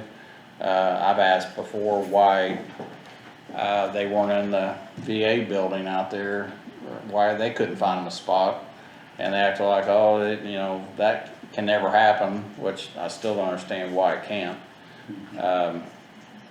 But I would have to think about that move, because, although I'd love to find a place for Thrive to get out of the basement of the church and have a facility like they're talking about. Also, this week being a day that, or a week that you think about a lot of veterans and what happened with our country this week. I could see that too, so I'm gonna reserve to not vote on this and table it till another meeting anyway, just to think about it, because I can see both ways. I know that, we need space for both of them, and if we can find space for both of them, then I think we need to look at it. And I'm gonna be honest, I'm gonna look and see if there is something else, whether it's for one or the other, I don't know. So, and I know Randy's talked about this before, and I actually thought about that building, if we could take that building and build a wall and have both of them there, because the VA'd only be there until 4 or 5 o'clock in the afternoon, and they'd be gone. And then the other organization, I don't know what they're at, but their plans of what their hours are or whatever, where that could even be an option, I so. actually took the extension office out there one time, and they loved it. And we talked at the same time about cutting it, actually, in Actually, the that's- last third of it was gonna give the veterans. Actually, Yeah. that's actually, You could put 2 in there. the reason I know that number, now that you said that, the reason I know that number at 225 was that 4-H came to me with a design. I took it to contractor and he came up with $225 a square foot, which that was $225 for what they wanted to build out there, and that was a kitchen and some, you know. They were all actually pretty excited about that place, and then they were off the way. So We are where we are. I'm gonna ask that we table that until the next one, so that I can think about that a second, so. Yeah. I have a question. And the VA, I mean, I hate that. No, I agree with VA. I mean, go ahead, I'm sorry. So Thrive is a non-for-profit? I think they're a 501c, yeah. Yeah. Okay, so what's stopping any other 501c to come to the commission and say, we need a place? Are you setting a precedence? Well, Yeah, suppose anybody could walk in and say they want something, yeah, But you've given it and now you're unfair. that's true. yeah, I never thought of it that way, but, And if I'm crazy, Zach, let me know. You can tell me I'm crazy. You're not. I don't think there's any problem with deciding for specific reasons to do something for one 50C3 and not deciding to do it for a different 50C3. I think the county, as the owner of the property, can make decisions about who enters into agreements with the county. you might discuss somebody might not like your Might vote us decision. all out. You know, it's kinda like, you gonna pave my road, or you gonna pave that one over there, you know, so, kinda. My thing is, you know, we take away the legal program, and that's, I agreed with that. I wanted to take away that, but I didn't believe in that. But I do believe that Scott County needs mental health facility, and I believe that, you know, we need to, that somewhere or other, provide some type of help, for it. Let me throw. Needle, I don't agree with. Let me throw a suggestion there, cause at the end of the needle exchange, discussion, I had a conversation with a person about and I just now thought about this, about another facility, that we may be able to put Thrive in. And I'll just throw it out here. I mean, I talked to Terry Amick and he said, I wanna be a player and whatever, and he's saying that there's a second floor of the McCall Center over here that, what are you shaking your head for? They just did something on that and they have leased it out to another organization. And they just announced that Monday evening, I'm sorry.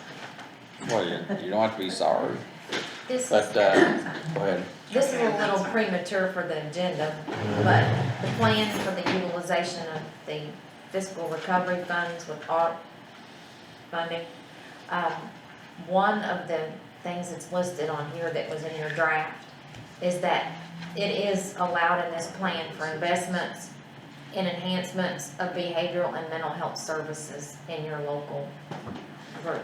So ARPA funds could be allocated with a project, you know, and these things need to be projects and scopes and plans and all that stuff worked out. But that is something that Baker Tilly could help us work through, because that is a listed bona fide thing, because it has to do with stimulating your economy, making your quality of life better in your community, and putting funds out there to make all that happen. If that's the case, then maybe we kill two birds with one stone if that money is available.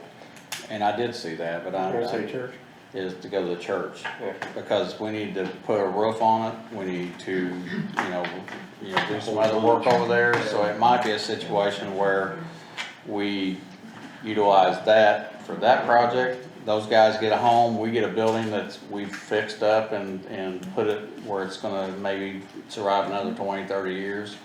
I would like to have a plan from them if we do that, what they wanna And do. the VA gets Yeah, the hospital or the yeah. old health department. And which Well, would be then- good because of the clinic being. So then what we need to do is to get a contractor, and I prefer a local contractor, it doesn't have to be a, you know, a big time company, it could be anybody. You bid it out. And have them go in there and give us, you know, estimates, and I'm gonna be honest here, cause I think what we need to do is, cause I know it's always unfair to people, cause we go, well, we don't know what you wanna build in there. You go in there and you tell them, put a roof on it, you know, strip the wall down and rewire it, replumb it, and put drywall on it, and, you know, and you got 4 walls and a bathroom, and, you know, and then at that point, if we go in and whoever we gonna let use it, then we have to go in and say, okay, we want petitions over here, we wanna do this or that, so everybody's on the same board of, hey, we've got a facility that has 4 walls, and it's not gonna leak, and you can use the restrooms. I mean, so I think we ask some contractors to go in there and get us a price, and especially if we can use the some of the ARP money to do that. And then with the public purchasing, if it's over 150,000, which I could see that happening over there, you know, between a roof and maybe redoing. Well, as high as material is right now, I can see that. You have to get, you know, put it out there anyway for bids. Well, I don't want that building to fall apart. I don't either. And I'm And afraid it's heading that way. I drove past there the other day and saw the roof on it, and I thought, I wonder if we could just put a metal roof on that and call it a day. Speaking of that, I'll wait, I'll say that at the end, so, well, let's look back in the contractor to go over there and get us a quote on I'd roof. like to have a couple of them. Oh, yeah, I don't want one, no. I want a roof, you know, And I would like I to think we're gonna have, take them inside and show them. and I would like to have it written out what we want done to the place, so everybody is bidding on the same exact work. Yeah, and I think as contractors can take a look, they gotta go inside. You've gotta go inside that place to realize what. Oh, yeah, you and I mean, and if the questions are gonna come is, I'm assuming we're gonna repair that floor, that big. well, there's a floor under a floor. Yeah, There's a floor there, and then they came in because it's a church and put it on a slant, so. Anyway. So yeah, I think we don't need a slant in there, and so it all needs to be taken down to the studs, in my opinion, and brought back. I bet The we're cost of talking. material, so it might be cheaper. Well, We'll look at it, yeah. it is what it is, I mean, Yeah, we'll look. but we need to save that building over there, I and agree. maybe if we can do one Yeah. to save another, to help another, Get somebody else to pay for it. so, yeah. EMS director position. I think I asked to have this put up here. 2 things. First of all, I think we need to, because of the pay situation, I think we need to do something to where, Kyle is being paid correctly right now. And Retroactive. yeah, and retro, but, so we can send that to the council to have them see about paying him, you know, a salary of some sort. And I think they did that last time on an interim type basis, so. I think they did it with Danny Basher. They did it with Danny. And actually they did it with Tyler too, when But more Jacob caution left. on that, due to what they are normally used to with the way they work and their schedules. If you were salaried at a certain amount and the director made more than you did, then that was a bump up. But if you are used to and you're geared up for 48 hours and 72-hour weeks every 3rd week, then I'm just kind of throwing that out there. It might Well- not be cost effective for the person who's getting ready to be appointed interim or whatever. Depending on the I get salary it that because- council would give them. Yeah, I get that, but I think the situation is that because how those guys' schedule works and how a deputy director's schedule was, is that you're right, he could lose money, but the other part of that is that if we're asking him to do stuff over here and he's not out working a truck or whatever to make up the difference, then he's actually gonna lose money. Yeah, but maybe if he could go work a truck, so he could make up the difference. Oh, I know, and I actually told him to continue to do whatever he had to do to make his money, so, whatever it is, so. Yeah, I just thought I'd throw that one out there, So- cause it's a little, We need to Tricky decide, with that. I mean, actually, he has not, I don't know if he's contacted anybody else. I know Pat sent a message to everybody asking him to either do something with his wages or whatever. So that's whatever you guys wanna do You know, there. if we've done it before, I could see why we could do it again. But the other part that I'm gonna throw out here, and I'm gonna make a suggestion, and I think I might have even asked you guys to think about it, is that,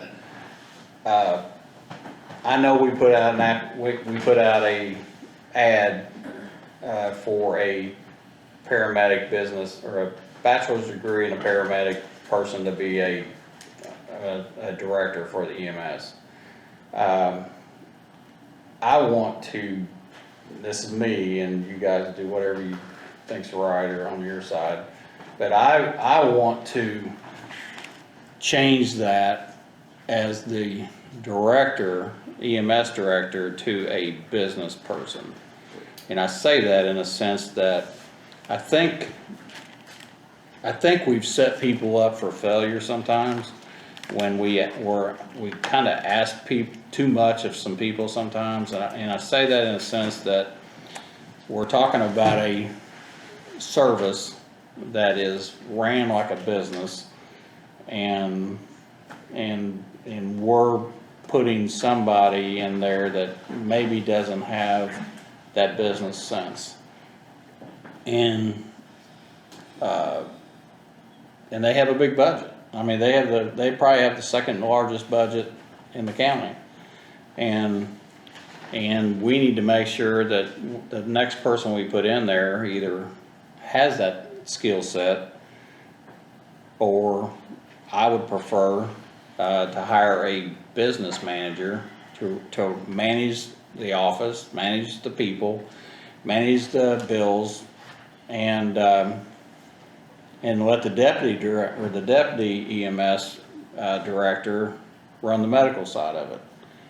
And here's the caveat of that, is that we may not have to pay somebody $69,000 to be a medical director if they're just managing people. They're not making medical runs. They're not required to be out there running around a car. The second thing of that is that we don't have to supply them with a car, because they're going to drive to work. They're going to in their own vehicle, because they're not going to have a chase vehicle to run around all the county with. So that frees up a vehicle.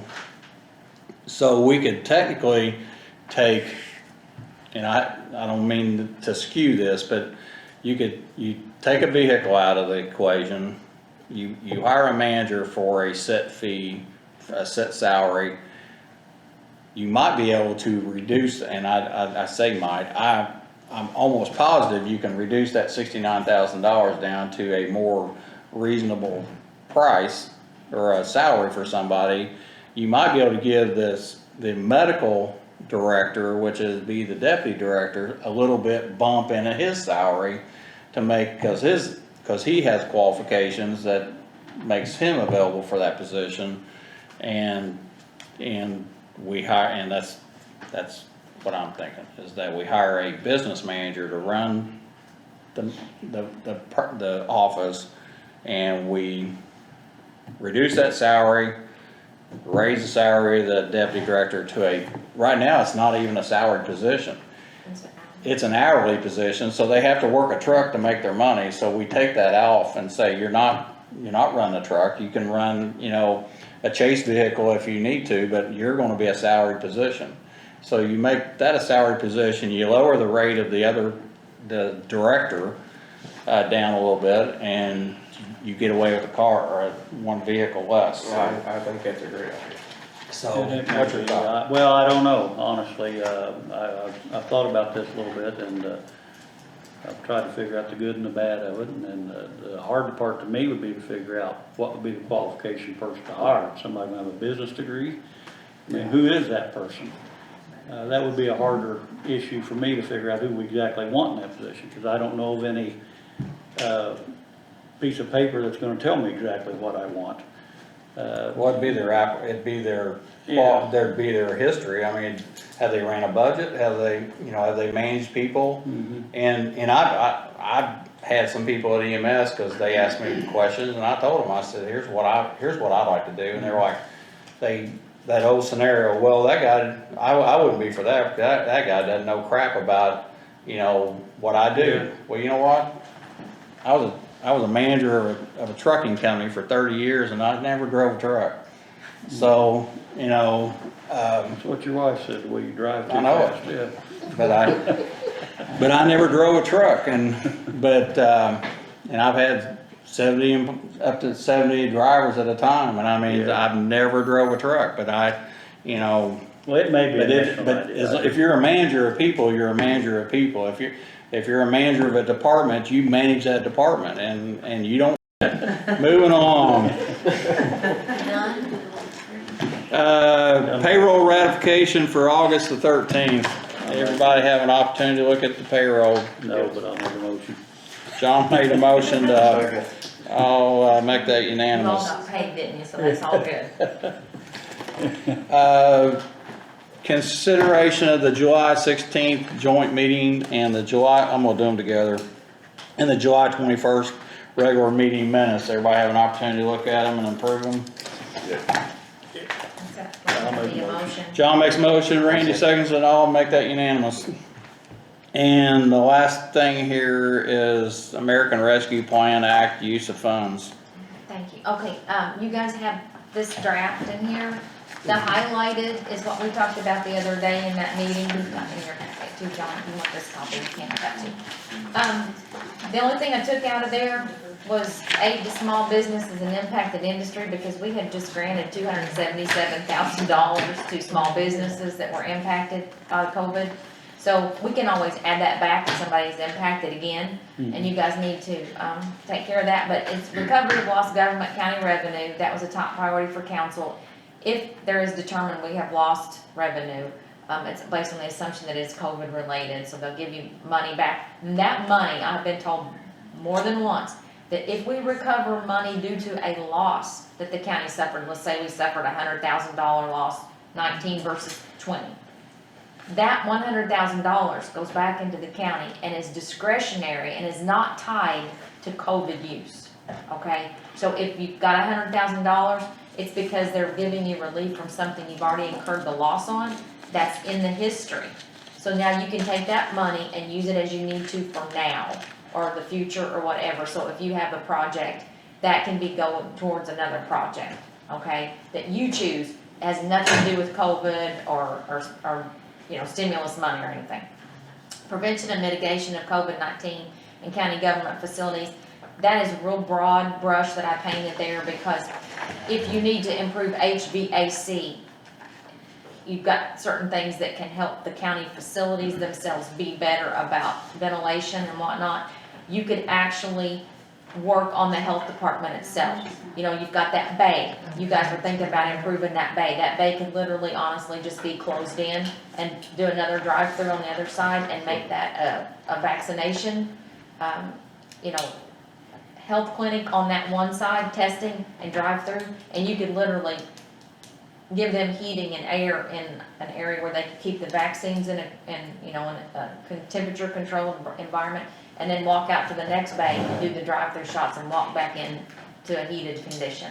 So that money is definitely, I've already cleared that one with Baker Tilly, that is, if it's a health department and it's about vaccinations, it's a go, okay? Not-for-profit assistance, that's kind of broad. Enhancement of behavioral mental health, we touched on that a while ago. Wastewater and broadband, I know there was a little bit of talk about if there was ever a project that countywide, we could help get the students and work-at-home people, remote workers, better broadband service. You might consider partnering with somebody to help get that infrastructure built. And then also wastewater, we were talking about the stormwater utilities and floodwater mitigation the other day at the Drainage Board meeting. And financial consultant and admin costs, That is to secure Baker Tilly.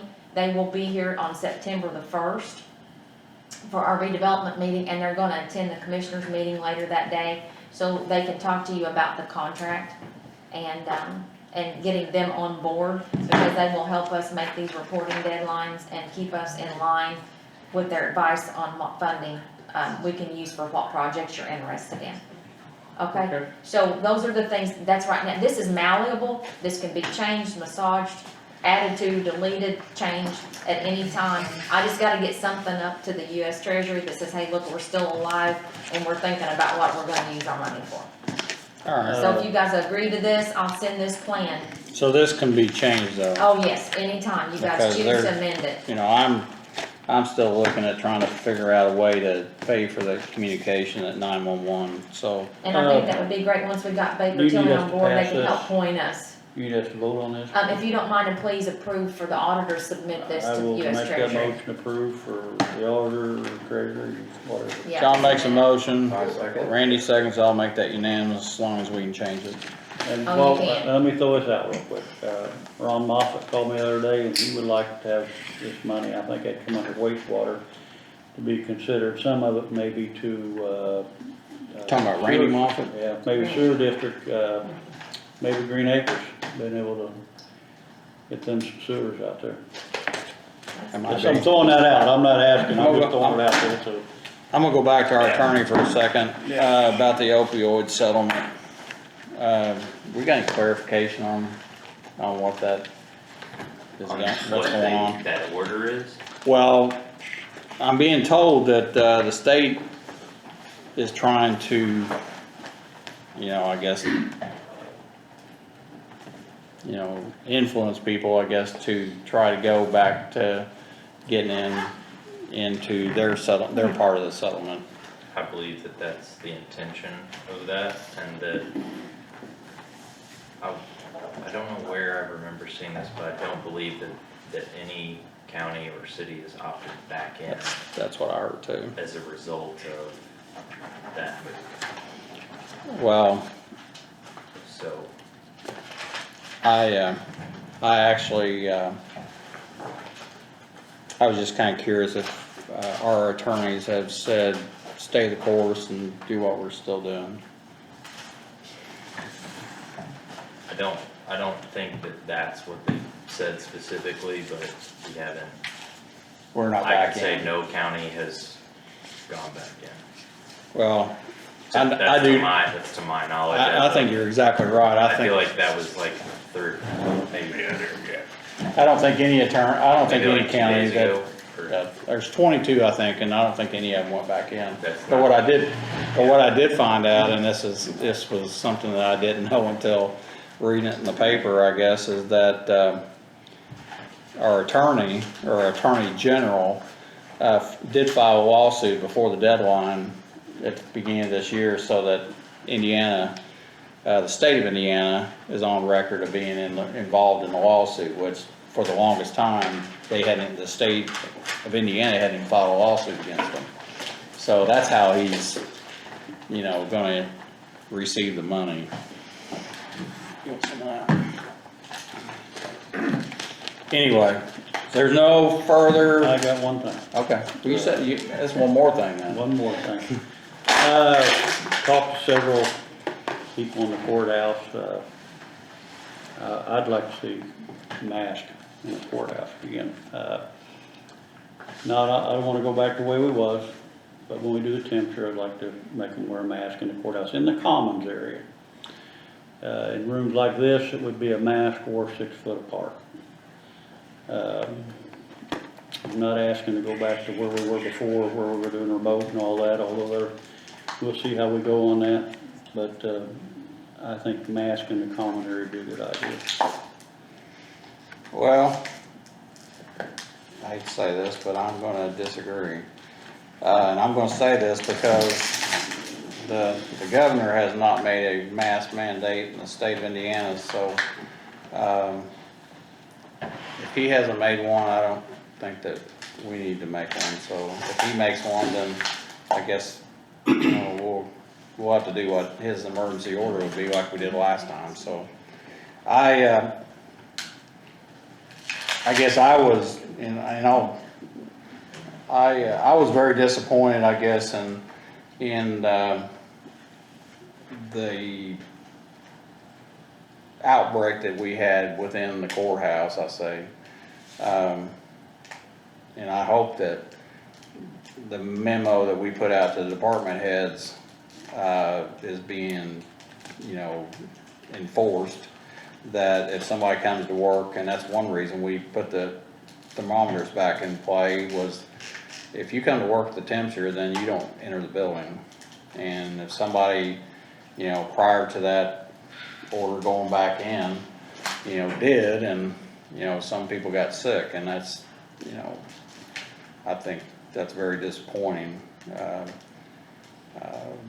But right now, I'm gonna say I wouldn't be in favor of that. I mean, till the state says that we're doing it, until the state says we're doing it,